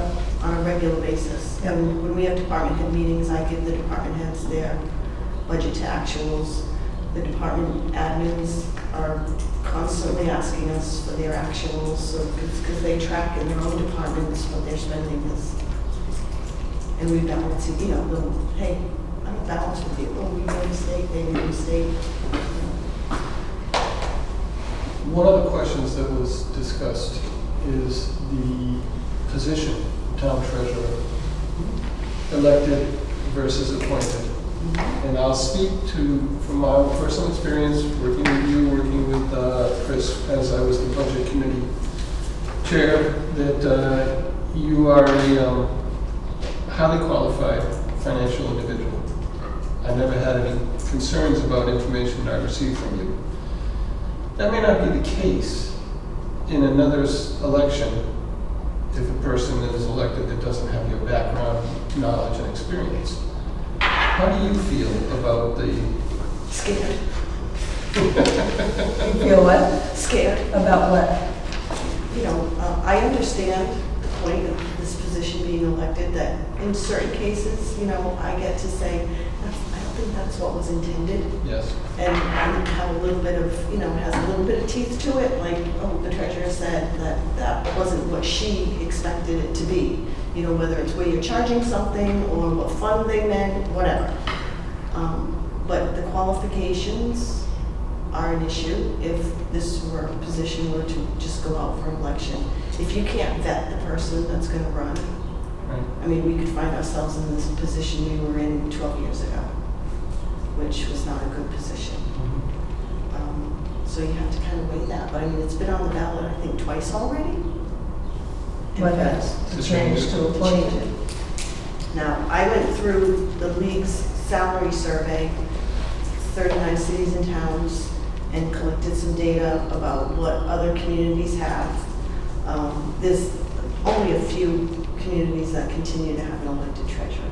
Most of them, the positions are finance director, with an assistant finance director. Some of the larger communities actually have 3 professionals and a staff Appointed, appointed.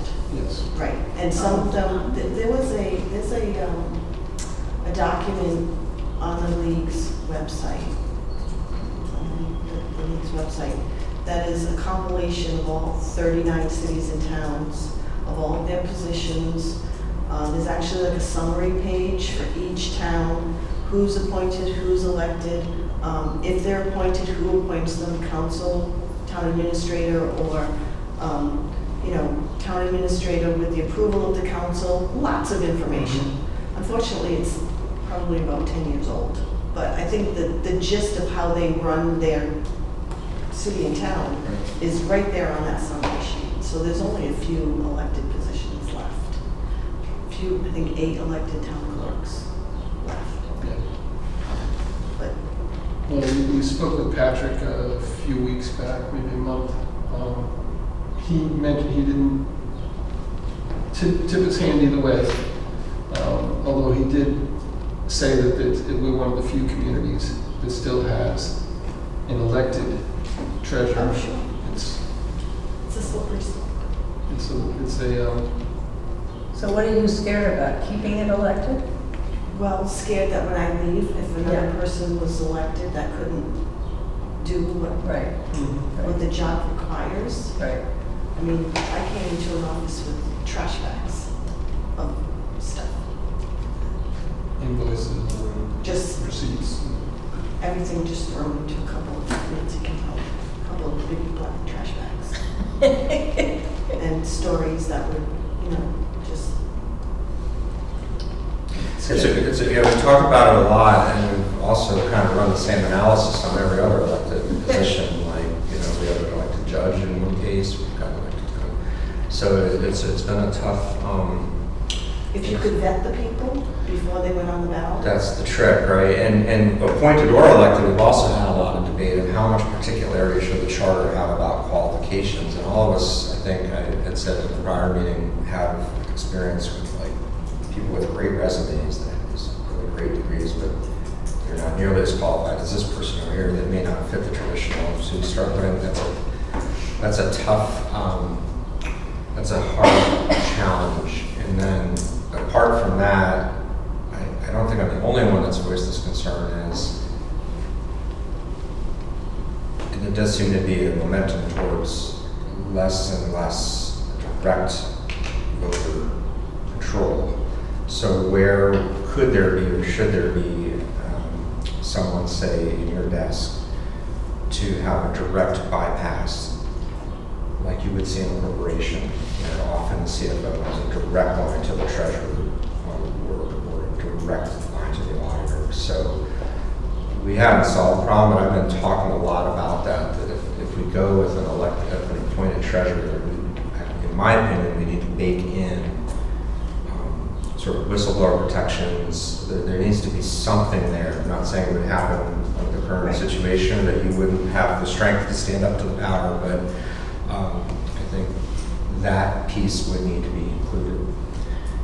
And all the more so if we're talking more and more about things like expanding budget committees, expanding town council terms, and just less and less opportunity for the voters to have. So I don't know if you were into it, or even to the point of maybe having a stronger finance committee that may have some type of audit power or something like that. So I've only described the problem, I haven't solved the problem, but there are definitely legitimate analogies out in nonprofits and for-profits, and so it's something that I think if you have any thoughts on that, I'd love to hear from you. Not on the spot, I just Yeah. mean in general. I mean, I'm pretty sure you're We going can to see this come identify from problems both. very Yeah. easily. It's coming up with a proper solution. Yeah, because there are situations that any of us have been around that there can be pressure. In fact, that was a topic of the last presenter. So we have to think about that. And our auditors would want to see that anyway, I'm sure. They want to know that there's a direct avenue for. Do you see any problems with your work and the, the guidelines you get and what, I mean, that you, what do you mean by problem? I'm not sure. As you look at what your duties and responsibilities as listed in the charter. Oh, okay, the only thing that I added here was, there's a lot of state and federal reporting that's required. Like you have to, and being in a small town and we don't have a lot of resources, I had a lot of auditing experience, some computer auditing experience. I did some coding in my banking life, and like that's allowed me to teach myself a lot of things, and so that we don't pay outside services. And thinking of that, it's like you're not going to get that with everybody. I was able to get rid of a paycheck service because we took it on ourselves because I was doing it anyway with them, but I was paying. So we're like, okay, we're going to get rid of that. With my general ledger, we love our general ledger, and it's very cost effective. But I had to teach myself a lot of things. If I want to design reports, I'm teaching myself because I don't have a budget to hire them. So those pieces are lacking, I think, sometimes. Denise, I think that's the problem with keeping that position. I'm not even sure that should be the position versus a finance department or something. But by keeping that like that, and just going back to my time, and I had finance directors, McKenzie, bond advisors, all this, and it wasn't to the point, it was minimalized back then. We've grown so much and so much to do. And the town has been, in some cases, unfortunate, and in other cases, very fortunate to have some of the people involved that knew bond issues and knew this and knew that to assist, because any elected official, you got to go in there and educate yourself on it. You don't have anybody there nurturing. You have people that will help nurture you too, but you don't have anybody explaining everything to. Right. And in the case of the treasurers, when one left, and another might be there for 2 years and leave, or another not even make the 2 years in there, that really, the turnover in that department has always been very scary to foresee, like that. It really is. Yeah. Because, you're working with 2 people down there. It is an assistant treasurer. Right. Yeah. Right. You're working just with 2 people on there, and the workload has Grown really much. We reduced our staff by half a person a few years ago, and we pull it off. I remember going to, right? Yeah. I remember going to the council to say, wait a minute, you've made me collector and treasurer, and I'm supposed to balance my own collections in, and asking that they please separate the 2 positions. Yeah. Because at that time, it was 1 position. It really needs, I think it needs I hate to say it, I think the department needs an overhaul Yeah, into. I think the position, if you were Finance appointed, department. you look at like finance directors, and since I joined, and Nancy will attest to this, I always felt like there was a real serious need for human resources at a management level. In continuity, because if somebody came along and ran the Yeah. I mean, you could have a a few problem. years ago, they budgeted for like a part-time human resources consultant or something. I was going to come into that level of responsibility. So one of the, maybe you're already aware of this, but one of the things that I've been talking about for maybe 10 years, and it came up with town administrator, is the role of, pick the title, I like chief of staff or maybe deputy town administrator, but somebody that, and specifically kind of up-leveling our HR capacity was part of that discussion.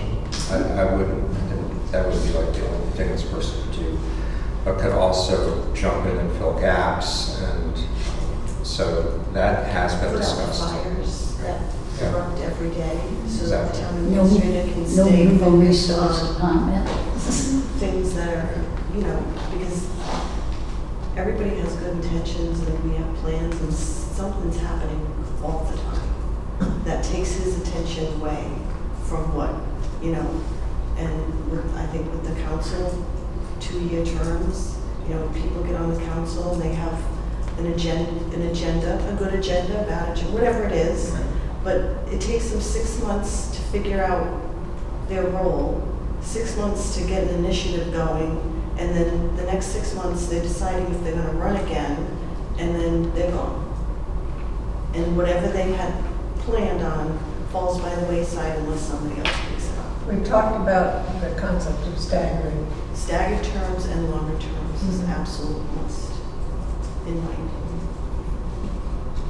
But you know, when you're there every day and you see the things that unfortunately fall through the cracks because some other thing happened that took priority, and I just think that there's maybe a few spots in upper level management that could need to be filled. And when you look at those salary surveys and you look at the towns similar to ours, they definitely have more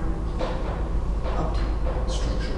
a little more structure, you know, town administrator acts as the purchasing agent, acts sort of as HR, and where other towns have a purchasing agent, or they have human Yeah. resources. Someone develop an RFP or, Yeah, like all of those Grant things. writing, Yeah, all of those things that the intention is, oh, we need to do this, well, we need to do the work to develop the RFP, and so he's doing that, you know, over here, but then something else is contract negotiations, or we find out that the floor in the clerk's office needs to be replaced because it's spongy.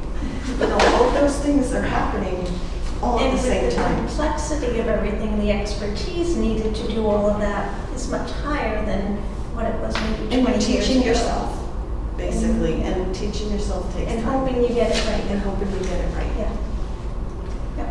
Can we shift gears just a little bit and talk about the question that has come up from a number of departments?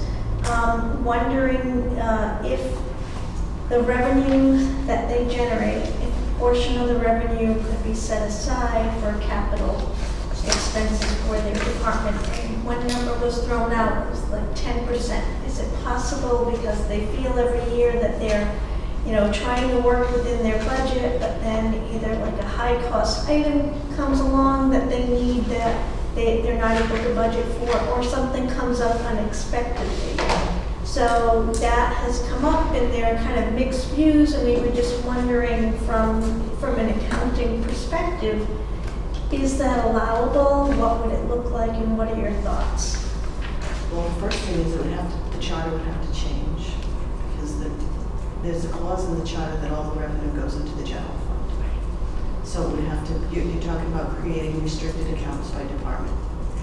So just a quick answer is, it's doable. Is it fair? Because there are some departments that don't generate any revenue, or very little revenue. And then you have like the tax collectors, you know, she's collecting $56 million, right? But I see that point, but with the influx of the casino gaming revenue, and we've done very well in terms of, in addition to that, years before the casino, there was a resolution to set aside 25% of the unexpended funds into a municipal capital account solely for the use of things that might come up. And the truth is, I think sometimes people forget that that's there. So I've been reminding them that this is available. And it doesn't take a capital gaming meeting to allocate it. You How know, much is in that account? right now there's $840-some thousand that we've been saving over the years. A ladder truck. Excuse me? A ladder truck. Well, now you could buy a ladder truck. Back then when they needed one, there wasn't enough. Right. But, you know, significant repairs to a vehicle. They just bought some of those cement picnic tables for the beaches, you know, so that wasn't in the budget. And you don't want to go to gaming, but we have this, it's municipal capital. How's the gaming been? Very steady over the years, so they've never hit their 3 million. The state is giving us our guarantee, but it's usually around 1.8, 1.9. Really? Yeah. That's not- So the state has been, there has been some additional funds. How long is from that guarantee good for? Betting, is that the Is that sports included betting. in the 1.9? Okay, wait. They just opened up a new online, you know, you can online bet. I'm not a gambler. So how long does the state guarantee last for? I cannot find a sunset clause in that. Sometimes as long as the Somebody- general assembly Say the General Assembly is, they're the sunsets. Exactly, but there's nothing defined in the legislation. I couldn't find it anyway. And that question's been come up, you know, and asked other people and the same result, so. So it's not the 3 million that was promised. Well, we do get the 3 million. Because the state backs. They guaranteed us 3 million, but we get gaming revenue weekly and quarterly. And then once all of that's reconciled, like probably within the next couple of weeks, I will get, you know, $1 million to backfill the 3 million, whatever the calculation of the shortage was. So I Denise. think to answer your question, I mean, that's doable, but When we I have don't like these other if we funds didn't set aside. have the other funds available, and I also think that, you know, how do you fairly do that, you know?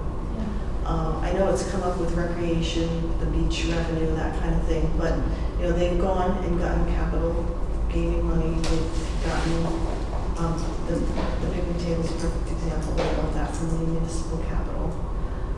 And I'm, you know, I wanted to say It's a slippery too. slope. I think it's a slippery slope. We need the revenues, it offsets the budget. You start to say, let's, and that's a and really I'm not, hard thing to budget for. I see where they're coming from. But like, say the fire department, they want to start to take some of the revenue from the fees that they Right. charge everything, you know, The they choose. ambulance, the rescue fees. That becomes slippery because it could be, you know, a portion of it, 10%. What's to say it eventually doesn't change to 20% or so? Like the open space, money that goes for open space from the, I can't seem to wrap my arms around It's that hard, idea. yeah. Because not that I want to, I hope recreation gets what it's needing. I hope the fire department gets what it's needing. But when you start to pull from there, you could say just for capital purposes, but you're pulling from the budget one way or another. Right. And it has always stood that fees and penalties go directly into the general fund. Because municipal court could use some of their fees, probate could use some of their fees. Unfortunately, clerk doesn't have any. Oh, you know, Yeah, you got the dog I could have been. Yes. No, but I mean, look at the departments, what about building officials? We start allowing some of that back. Right. And the idea that your fees are supposed to cover your expenses, We're a service industry. We We're not are going, making- yeah, We collect taxes, we collect the revenue to provide the service. So we don't do everything on a cost basis, you know, we Yeah, don't we're not cost out profit my office, you know, or recreation of the beaches. That's why we don't report it that way. We don't report beach revenue, beach expenses, because some of them cost the town money, you know? Well, we also don't rent the beach to the recreation department, right? If we had done that. Right, and So, and the other way to look right? at that too is if you're giving back 25% of unexpended funds into this pool, well, watch your budget. I just wanted to 25% comment, left over. I want to just make a quick comment. Let's also we all remember this, like, so many great things that happen in this town involve partnering with non-governmental organizations. And so, I mean, this building to me is a great example of it. I, as a staunch taxpayer advocate, I support this building because millions of dollars were raised by the nonprofit side, right, as well as matching with grants. And so there's lots of pockets in the town. Recreation is one, open space is one, the schools have a support. There's lots and lots of ways out there to augment these budgets. It's not, I don't know if the firefighters have a Friends of the Firefighters group, but maybe once upon a time we had volunteers, but so I just wanted to make that as a comment because there are lots of ways for people to support these functions other than revaluing the revenue. We don't want revenue to be as high as possible either, right? We want it to be affordable. So I think to answer your question, it's doable. Is it advisable? I think that we have these two other mechanisms to fund those kind of. Do you think there could be an equitable way or a way that prioritizes needs or something so that there was a designated portion of it? Maybe there already is, I don't know. So for example, with police and fire, those additional funds, is there a designated set aside for them? And is there like a 5-10-year equipment replacement plan that could be aligned to the use of those funds? Over the years, there have been like 5-year plans, and Chris had been working on one, the former town administrator. And then he, together with the department heads and the council, mostly with the department heads, prioritize, okay, you can't have everything. What are your most important, your wish list, basically. And that really kind of took off a little bit with the casino money, because now we finally have money to do it, right?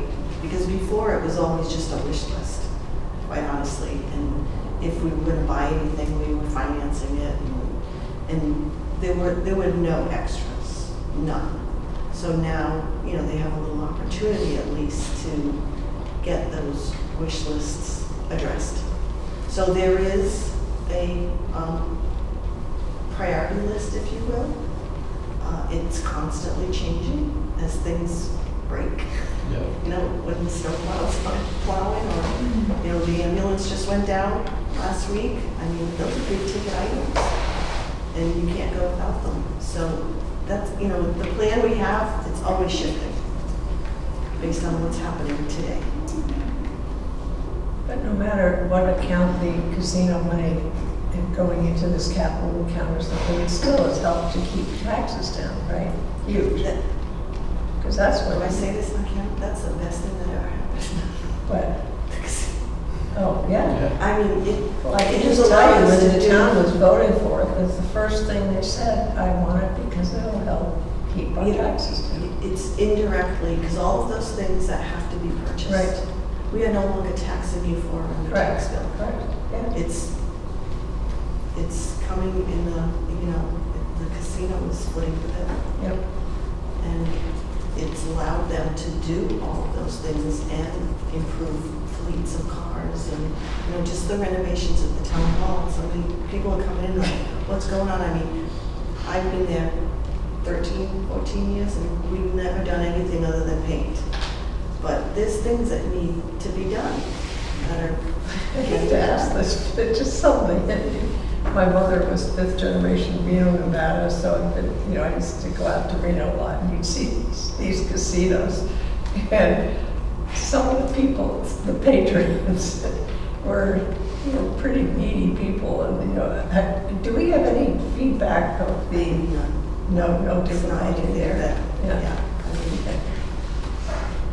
So the amount we get each year from the casino, can you say that again for me? I'm sorry? The amount that we get each year? So we get $3 million Between the state and the casino. between the state and the, yeah, so we can count on 3 million.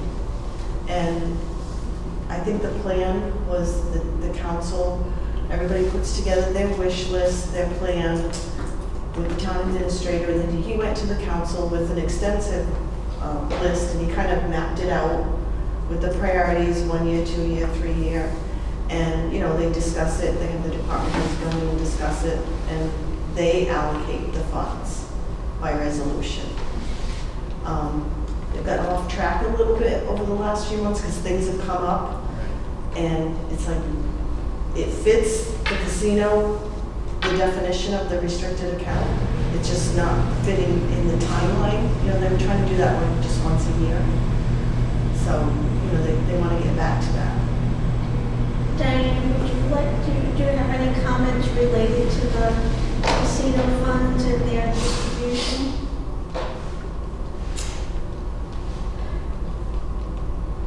The schools have definitely benefited from the casino funds for capital purposes. I do get concerned that if those funds dry up, what then? I also am hopeful that the town can put together a timeline for the regular discussion over casino funds that goes maybe more than once a year, but less than whenever something's needed. Something that works for everyone, so that we can all perhaps engage in more long-term thinking. It's a challenge. Right, Diane? Hmm? Is it things happen? Oh, things do happen, absolutely. So your, just to maybe state the obvious, your role with the schools, they have a business manager who I'm impressed with him from what I've met and dealt with Brendan on. But your role is just like a funnel. When the invoices come through, you pay them? The school department? Yes. The school department pays their own invoices. I mean, they process their own invoices. Yeah. What they do is they send us a requisition, if you will, for that check run or that, what their payroll they're funding or their pension they're funding, whatever it is, they send us the documentation. We fund, they literally have a checking account with us. Checks drawn on that account, and we fund that account based on what they're asking for.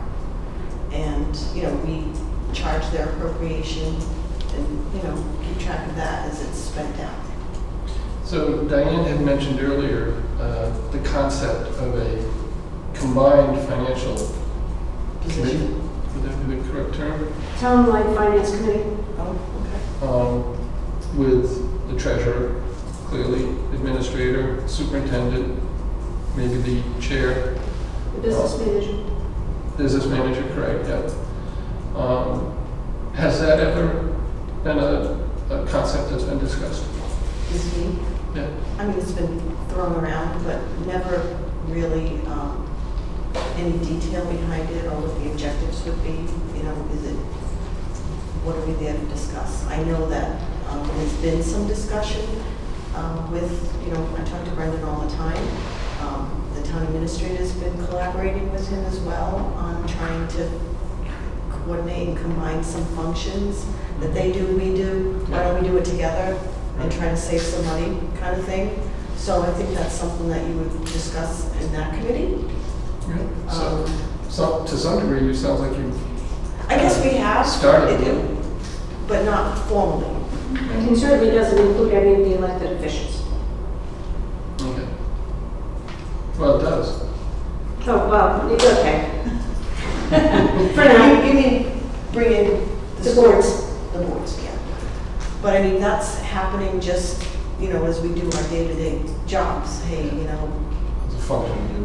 right. Or when Brendan's come before the council looking for, talking about his budget and, hey, we do that too. Maybe we can talk offline and figure something out. It's not That's something something you mentioned, having more long-range planning going on, Yeah. So if we can capitalize that on the mowing, lawn mowing, any of those functions, include each other in bids. We do that with fuel and oil and that kind of thing. So it's happening, Yeah. but maybe not on a formal level. I don't know if necessarily be something that this committee, this commission would be able to memorialize in the charter. In the but charter, yeah. You guys are, clearly you're working to some degree on that already, which I'm wholeheartedly. We applaud. in favor of. Yes. I have a couple more questions. Excuse me? I do. The idea of the $500,000 borrowing, Right. should that be, what Right can now- you do with 500,000? And would we borrow 500,000? Probably would I do that. So, Like, do you have any opinion on that, number 13? I always understood that to mean like short-term borrowing. Right, I think that's why it initially went in there, because of the way the school department at the time, like the insurances might be due in the summer months when we weren't getting, We've never before had we got anything. our first tax Ties into in. that, the But appropriations. You think it's section, right? necessary now and then? Um, I think it relates. I can't imagine in a time What you would- where I would need to borrow $500,000 or even anything more than that, but, I can't predict it. Well, I The thought future. that number was that. And number 11, where it says advice and recommendations for the AFSCME contract. It specifies AFSCME, but you really offer all these things. Whatever they for ask for. Any of the contracts. So that's kind of a statement. Why do we want to say, Just that. you would, yeah, Yeah. you assist on all of that? It's usually providing current data, all the salaries, all the longevity, all of Right, but the, it doesn't matter you know. what contract, you're No, doing it because I've done it for all of them. already. Anyway, do you know what the, I know didn't you just have the audit done, the town just had the audit done? yes, they just issued the audit report last month. They just issued it. And what's the reserve, the unreserved fund balance? Like 5. Not the number, just the percent. Oh, I don't know. Is it still around 3%? Oh, no, it's much more than that. It's much more than that, okay. I just wanted to make sure that's going Oh, up. yeah, it's been going up, incrementally. It has been going Yes. up, okay. And the last thing. I think it still needs to go up. I think 3% is too low. That's in the charter, so I would imagine you're addressing that. It's been mentioned Yeah, earlier. I mean, like everything else, the numbers here in the charter, 500,000 is nothing, right? 3% is nothing of the operating budget now. That's $1.5 million. Does that impact our ability to finance bonds, et cetera, that ratio? They look at that. Fortunately, we've had good history of collections, so that has kind of always offset the lower unreserved general fund. What would you suggest the 3% should be? I've looked at other communities that are as high as 10 and more, so I don't, but we've been told that for years, Yeah, so, I yeah. mean, 10% of the operating budget is $6 million. That, we run through that in a month. I mean, 60 million, yeah. when you think about it, right? Yeah. and my But I mean- last question is the budget process. Are you comfortable with the way this budget process is now, the timing and the idea? I know we've always advocated for voters to have some ability for the process if they wish to put an alternate budget or whatever. But the timing and I'm not quite sure what the job of the budget committee is now. Well, it's such a hard thing because I feel strongly that the people who work for the town and are there day in and day out running the departments are the ones who should be putting together the budget, which they do. Mhm. You know, with the department heads, with the town administrator. And I guess I feel as though the opportunity for an elected petition kind of undermines that. You know, like, we work there. We're there every day. We know what the town needs to run. I think an advisory type of board maybe, or someone that gets involved with the process from the get-go and can say, you know, well, I noticed this trend in your department. What is this about? Does your salary line items actually tie to your contracts? Are you funded appropriately for those line items?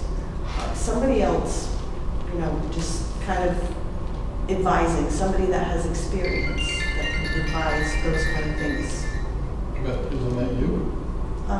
Yeah. In some ways, you're doing that. Yeah. And as I said earlier, your skills at this are admirable. You can do it effectively in the event of an elected treasurer that was popular, but not properly trained. We have a potential for a real dark outcome.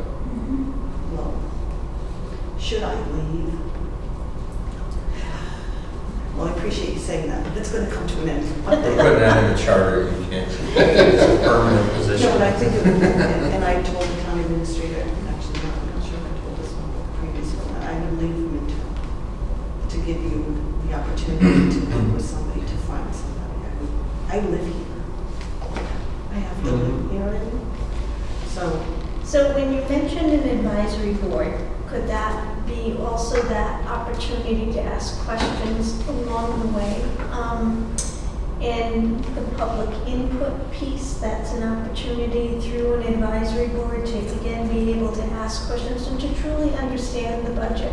So it's transparent. I think it's very difficult for members of the community to vote on a budget that is so complex and they don't know, but if you have which is people what, from the community there in the discussions, they can speak to some of that, they can understand it, well, you ask know that questions.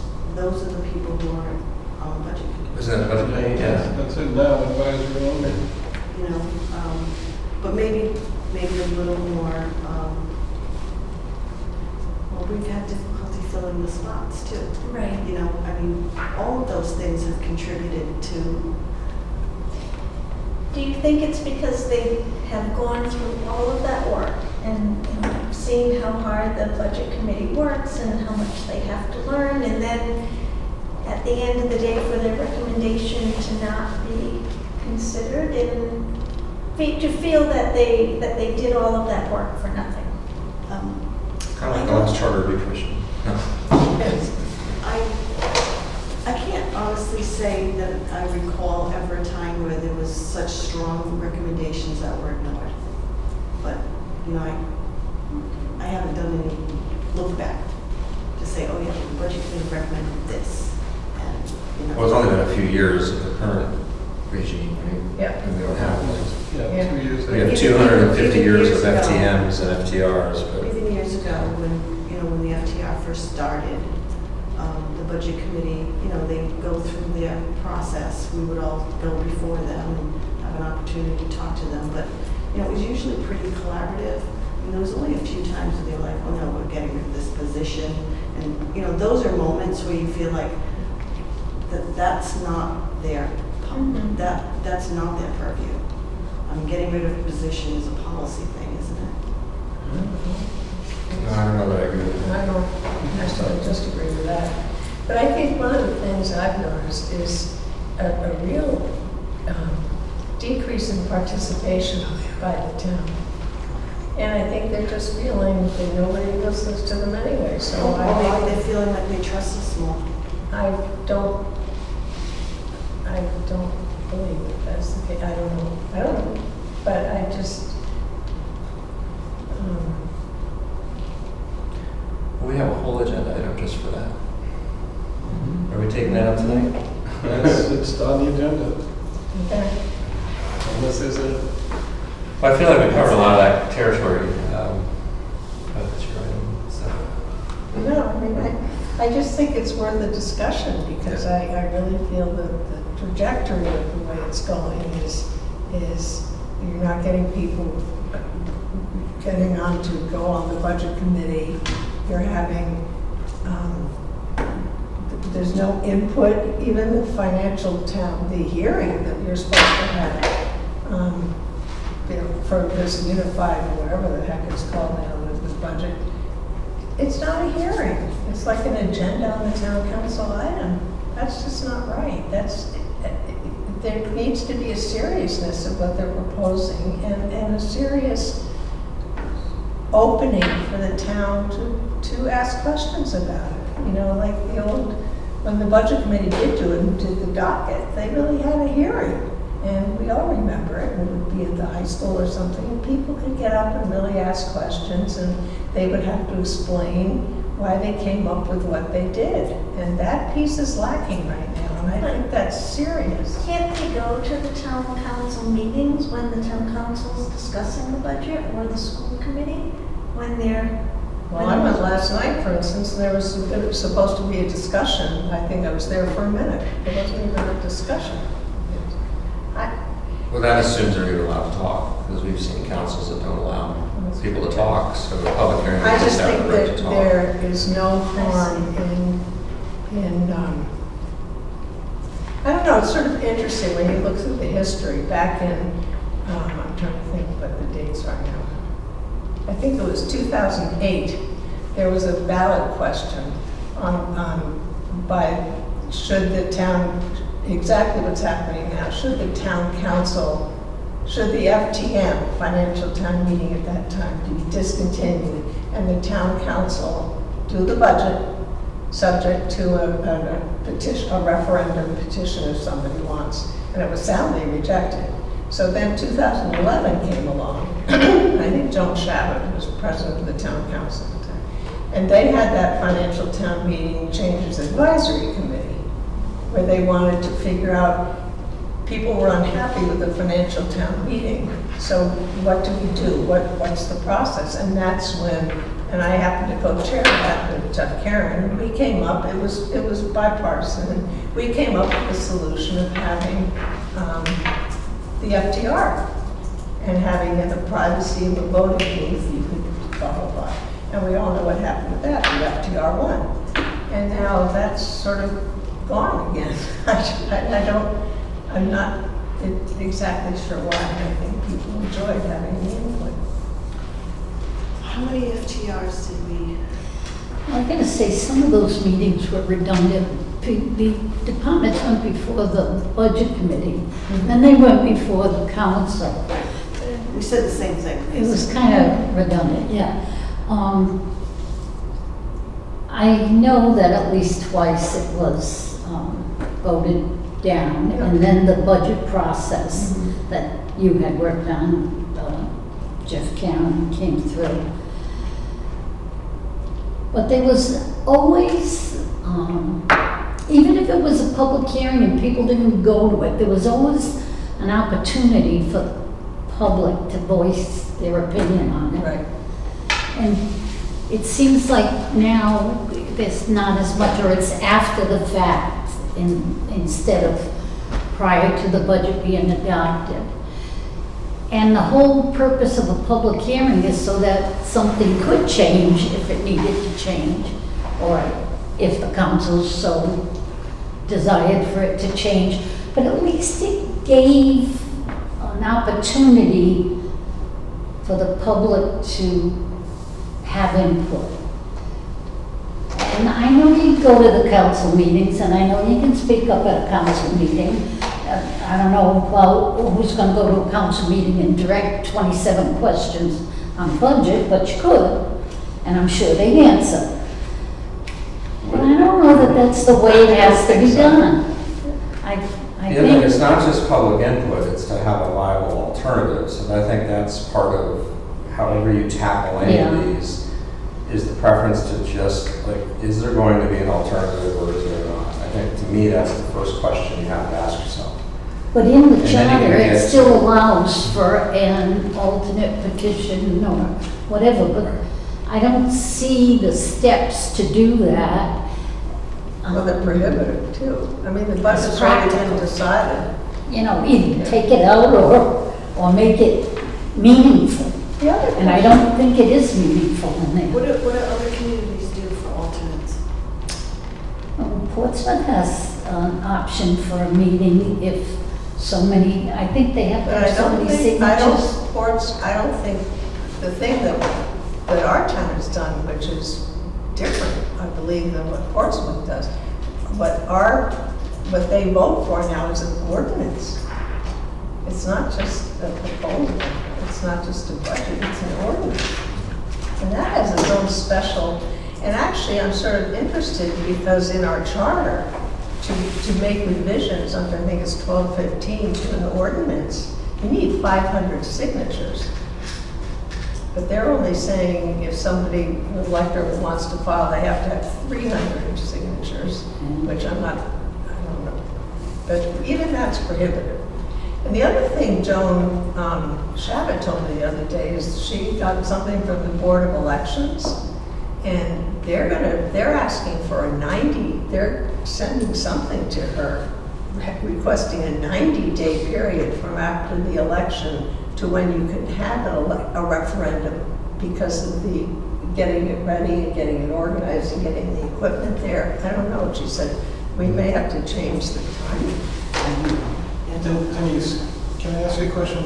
Earlier, Diane was talking about the timeline for the budget and the concerns that she has, rightly so, that they got a June 1st deadline to announce their layoffs. They propose a budget and they prepare their budget, but they don't know what's going to be approved because the town has flexibility. One of the concerns brought up was the ability to forecast the revenue in time to do this. How do you feel? When they extended the date for that, was part of the reason was because the state doesn't adopt their budget until now. And when we did it so early, we didn't capture any of those changes. Yeah, state. So if the state reduced what they were going to share with us, that could change our numbers significantly, Which happened. which has happened. Yeah. So, it's kind of like figuring out a happy medium to where we are, waiting for the state to when I do my revenue, I get the governor's recommendation, which is usually mid-February. And periodically, we'll watch for updates. And usually around sometime in May, I think, RIDE had a change. But we don't get the enacted or revised for a couple of months. So, you're forecasting one number, and I mean, the school state aid is a big number. The other ones we can work with, like the motor vehicle reimbursement. They gave us one number and they didn't actually give it to us. They give you a number, but when the cash comes, so we're counting on it to be this figure, and it's lower. And what you give the school is set, so the town is covering the shortfall. We had to reduce everything down because the school has to have a set budget. And we couldn't take from the school department. So when they cut the state aid, we had to reduce all our town budget. Giving the state actually more time, or giving us more time to get the Get state's accurate numbers. accurate Forecast numbers. our budget. But it didn't change our requirement to set our annual purposes up. Right. And most towns in the state do set their budgets long before June 1st. So, regardless. So that's like an unintended consequence of moving in. right. Is your requirement of June 1st excuse me, contractual thing, or is that a State law. That's state law? You are in a tough position. Rob, the other place. Because Right. you're trying to put a budget together, and you're estimating the revenues. We get on our crystal balls and we think, Yeah. And honestly, the state aid estimates don't typically fluctuate much in those last 2 months. Small, but not big. Healthcare, transportation, the insurance was an Those are all issue too. estimates, We had a right? huge increase. in The rates. healthcare, yeah. We didn't get that until early May. How do you, your transportation costs, for instance, that you mentioned earlier that they hit you pretty hard with the out-of-district placements. What would you say, when's the time frame that you see that? Would you be able to put your budget? I know you put your budget together, but when do you see that those costs? Those costs are up and down throughout the entire fiscal It year. could, whenever Never a child moves into We the had district. children move in during the fourth quarter, meaning the spring, that we had to accommodate for out-of-district placements this year. Denise, are you aware of any towns that might have a contingency fund for the school department for high-cost needs like that? I am not aware. Or within their budget?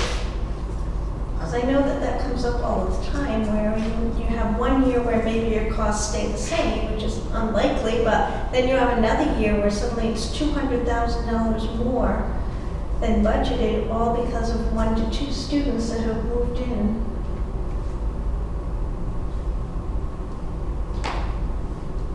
We need a contingency fund for everything. Really.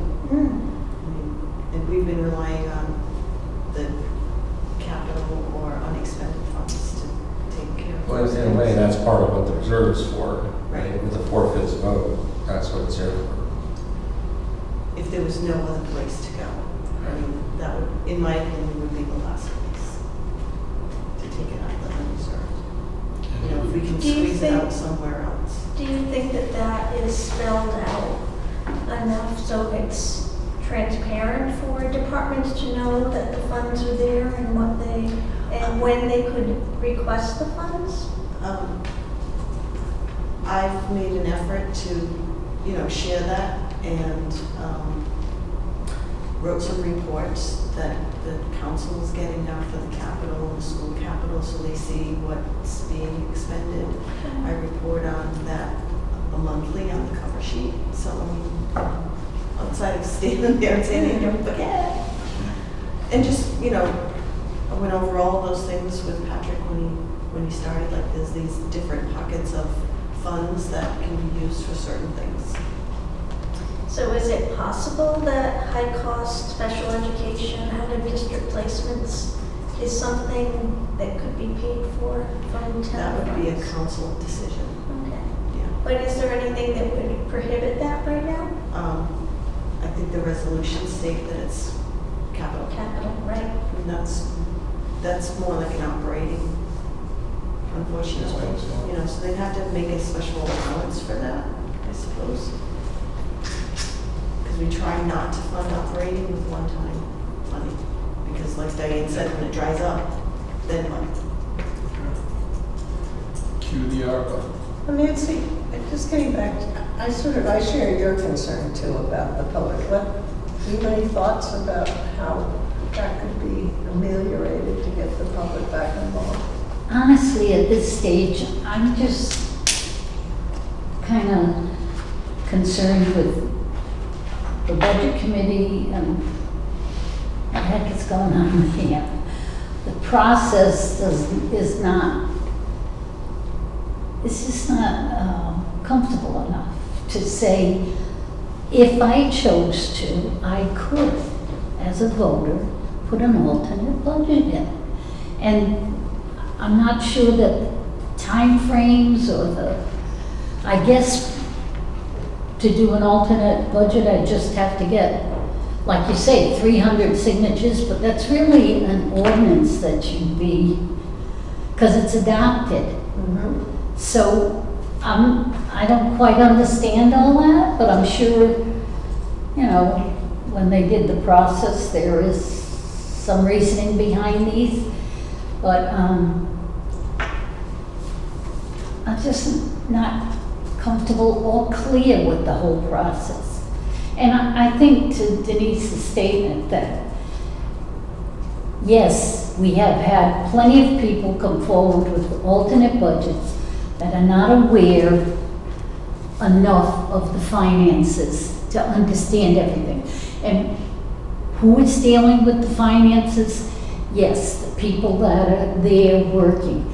However, you know, you could have a road treasurer as it stands with an elected one. I'm just saying, we don't have one. I'm just saying we could. Or a rogue administrator, or a rogue council that says, gee, a majority of the council now is pro,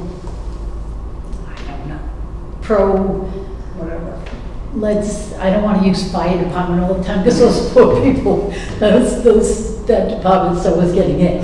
But say police department, and they want to buy 20 new cars all in the same year. But they get that council to vote for it, it becomes part of that budget. How do I prepare something that says, no, I don't think we need 20, maybe 5's enough, or maybe 10's enough, or maybe 18's enough. But I just feel like I want the opportunity to do it. And I want it to be clear, and I want it to be simple enough. And I think in years past, it has been simple enough. You may not have liked the system, but it was clear out there. You got the signatures, you got to put something on the ballot. This is kind of, I don't know. Maybe I just don't know enough about it. I started thinking. Maybe the council will be clearer on if we get someone before us from the council. What if, I was just thinking, actually, the public doesn't even get to vote at this point on the unified budget. It doesn't even come before us for a vote. What if it had to? And we, the public, got to either approve or disapprove it? Well, I think you'd be putting restraints on the council. Most communities, the council does prepare the budget and does, you know, but I think it's the recourse you could have after the council. And maybe you never need a recourse after it, but it's got to be there. In most cases, and in most communities, I think the council is approving budgets. I think the idea that FTRs or the FTMs is by the wayside. But even in those communities, I think there's means clearly spelled out. Like, I don't know if Portsmouth still does it, but they have a tent meeting or something. It might not be what is best always for the town. And that'd be like saying only what the council is setting there is best for the town. We hope it is, and usually it is. But it's just something, to me, lacking. I agree. But we need to think about it. And I think the lacking part may start with that budget committee that goes through all that work. It presents a budget, but it doesn't have to be, it's the council budget that's going to move forward to the ordinance and this, that, and the other. Maybe a finance committee instead of a budget committee is the way to handle some of this, where people may feel they have more input or something. I don't know. I mean, maybe Denise has better opinions on it. What to do with the budget committee? I mean, you can't even get seven people. You can't even get 7 people. So what happens? Nobody becomes elected, so then they get appointed. Well, part of that is because right now they have no power, right? I mean, I think you would Because see they a kind of change, or you stripped could it. make it smaller, Yeah. or we could talk about term lengths, but I I for one would really like this to be on almost a dedicated night, even if it meant a special session. We've covered a lot of this, but I mean, it's 8:30, we're missing 4 of our members. Denise, just for one more quick question, if you don't mind. Denise, do you see any advantage to, instead of a budget committee that is separate from the town council, kind of working in isolation, to having a different type of budget committee or finance committee where there are a couple of budget town council members on there asking questions right from the beginning and diving into it? Because it does appear that they're working in silos, and then the process just repeats itself in this, especially the school department going forward, but also other departments having to go jump through 2 hoops, whereas if there were other members of the town council on there, I wonder if they would be bringing questions from the town council right up front rather than at the end. Why don't they just meet collaboratively, all together? Well, they're supposed to. They are. It's the workshops, it's the state law requirements. January workshop. That workshop's very, overview. We're looking at maybe a 2% increase, and these are the things we know we need to do, but it's very generic. In More my than experience, nitty gritty, kind of thing. yeah. And, the truth is, when you look at the budget, so much of it is contractual. I mean, the biggest part of the town side of the budget is salaries and benefits. When you look at just the operations, expenditures, my budget's probably $20,000 or something. Yeah. I mean, the percentage to overall. So at what point do people weigh in on that? When we meet, just to And- discuss, just to, Yeah.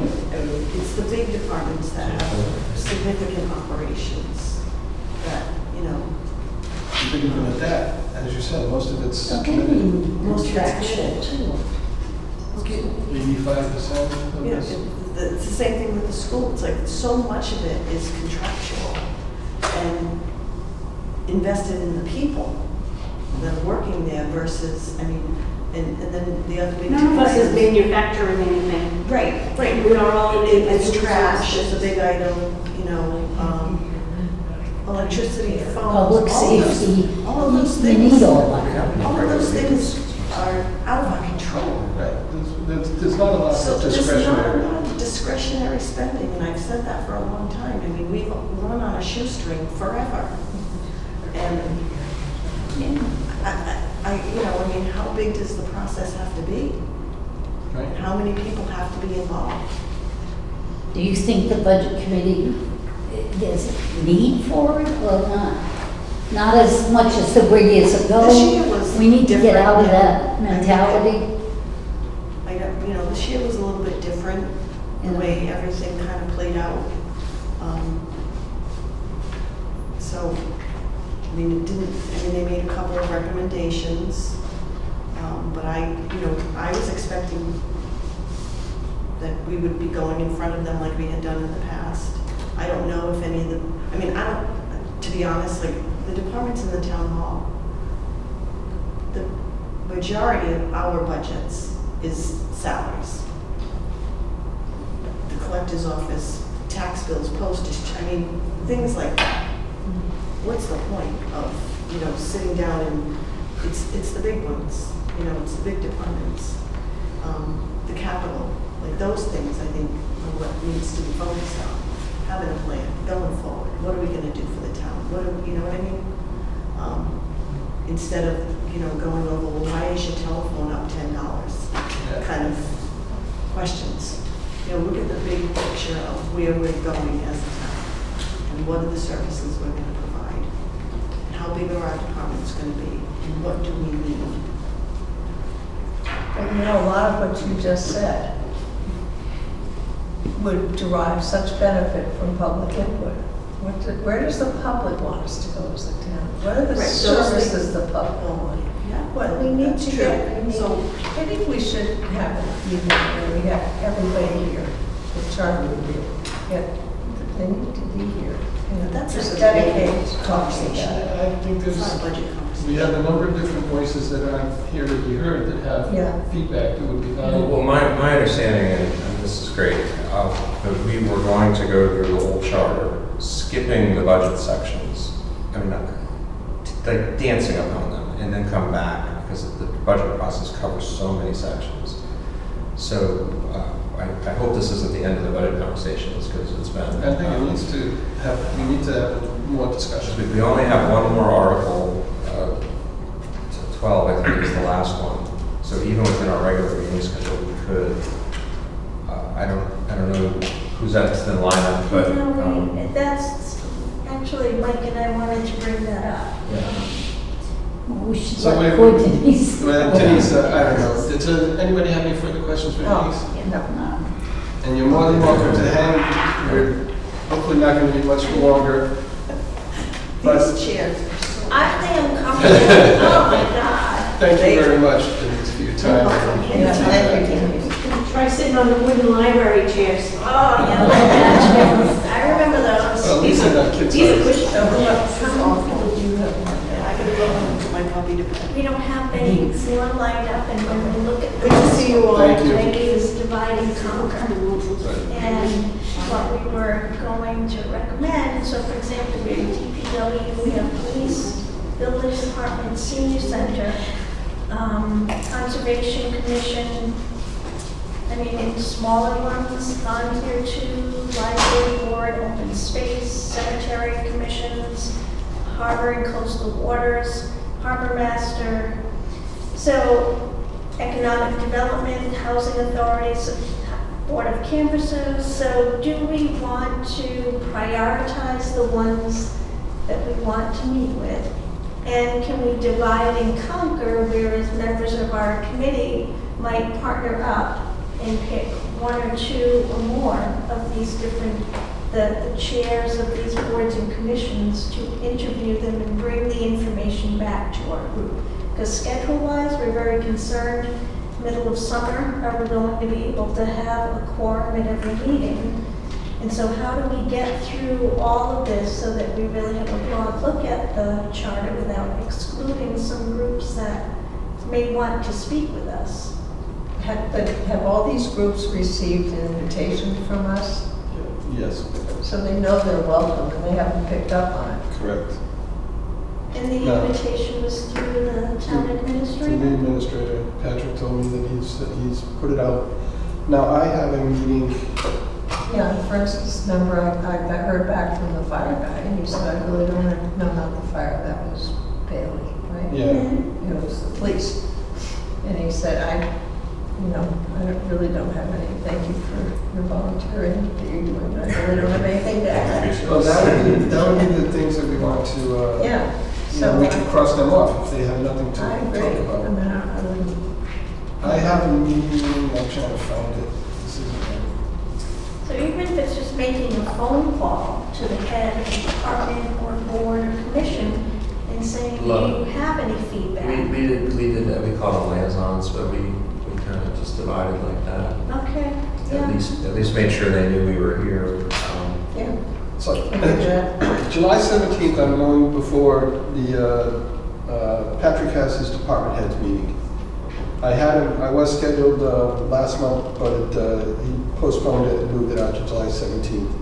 So I'll be going before them at that point to speak and explain what we're doing. I was told that a message went out to them, an email, with our link, with the basic message of what we had put together concerning our interests and what their options were and how they could, put stuff Okay. together. All right. I'll be in front of those department heads on the 17th. We meet on the 15th. Maybe the 15th we can focus on the budget.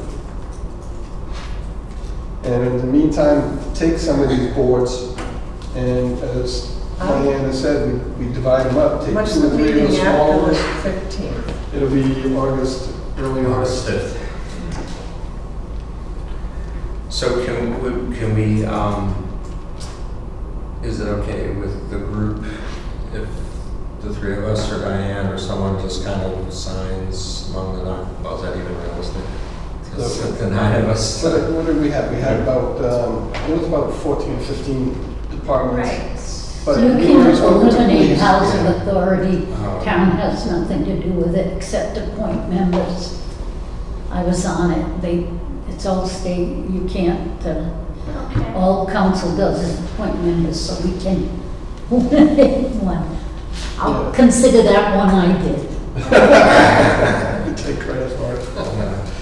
I have trouble with the 15th of July, but the next meeting, I can do the budget thing.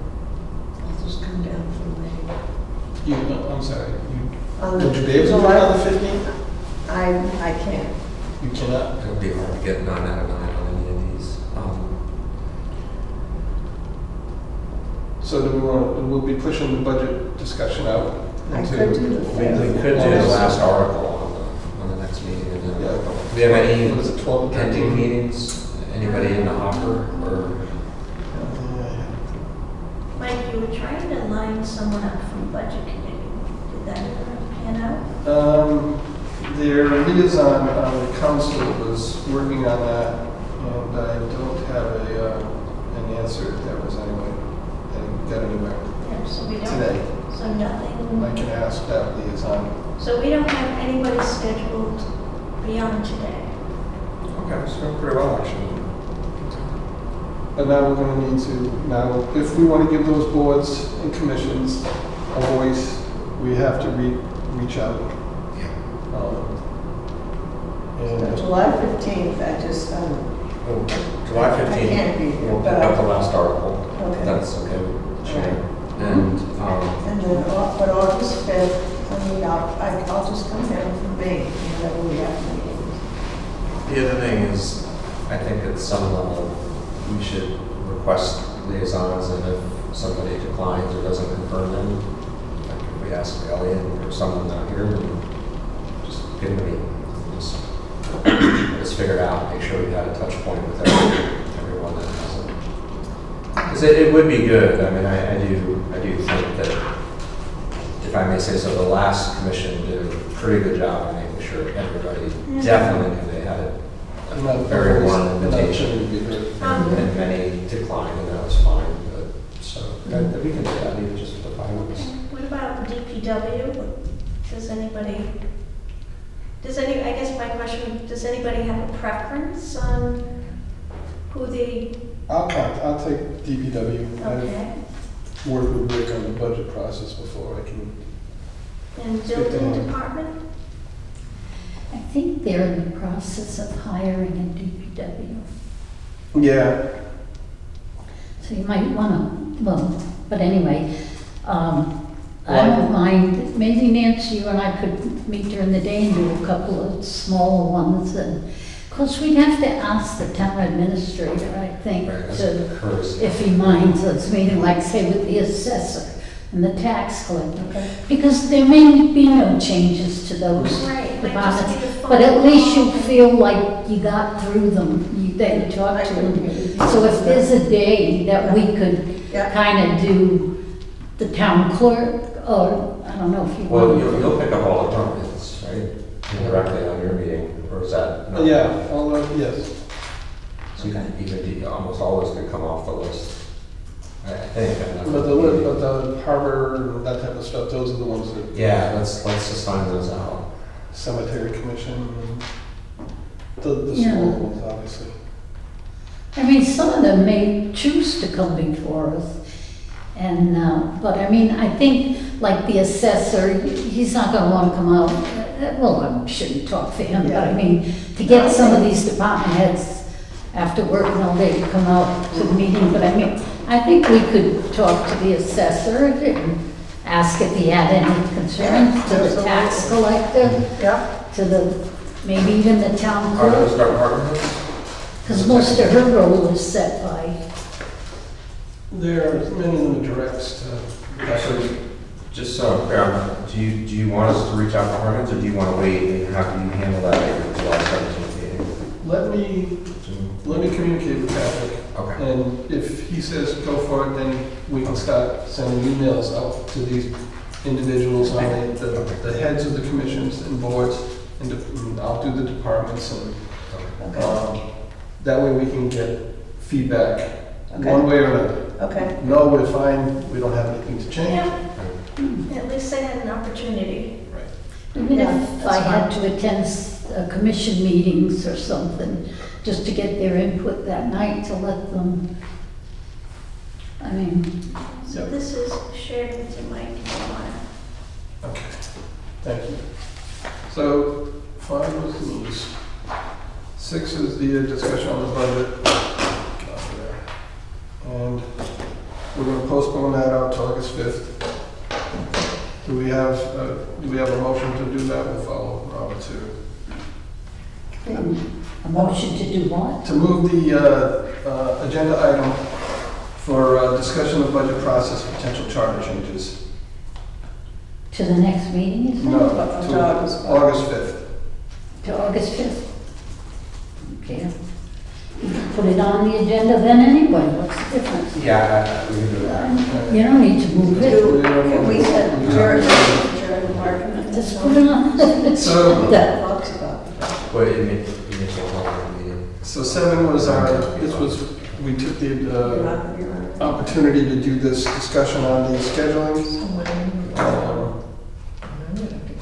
8 is So adjournment. Diane, are you gonna arrange for certain though departments on that August 5th? Well, I think Oh, Mike no, is- August I'm 5th. going to communicate with Patrick, make sure he's good with us reaching out to them individually, and then we'll start to Yeah, for get quick, those commissions. I know, that's for what I'm brief about meetings timeline. with Yes. us, just, because I think some of those But departments. Meanwhile, He's been good about getting back to me. I'll communicate with him tomorrow.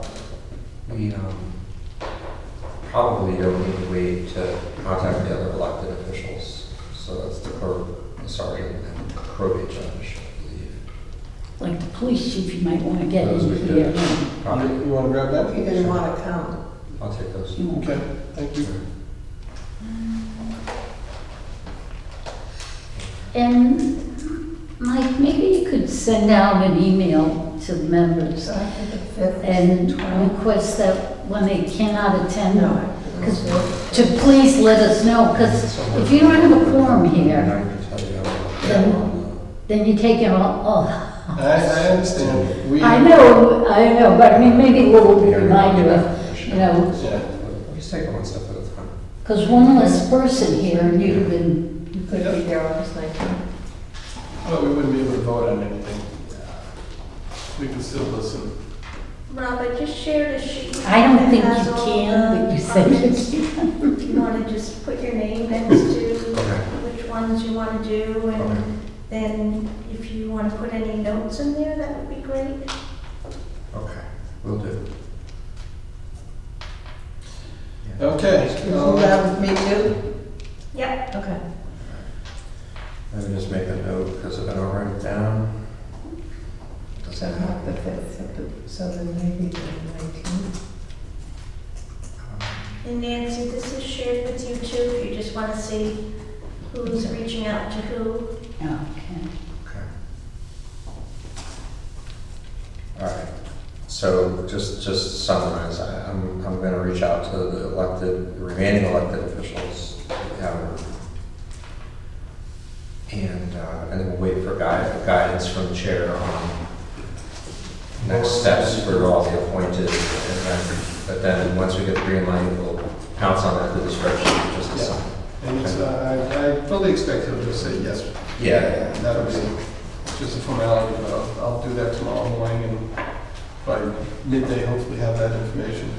And maybe even someone like from the cemetery commission wouldn't mind meeting at the town hall during the day as opposed to coming out at night. That's what I thought, just see Any of them. one or two people are just Yeah. there asking their own questions, getting their feedback. So when are you giving us feedback on tomorrow? You're gonna talk to, I'm gonna talk to the town administrator about him okaying us reaching out directly to the boards and commissions. okay, okay. Because I'm not going to do it this week or before. We'll do it next week. All right. All right, whatever time we have. Okay, are we good? Yeah. Any motion to adjourn? Motion to adjourn. All right, I've got it from Nancy, and Nancy's second. Second. All in favor? Unanimous.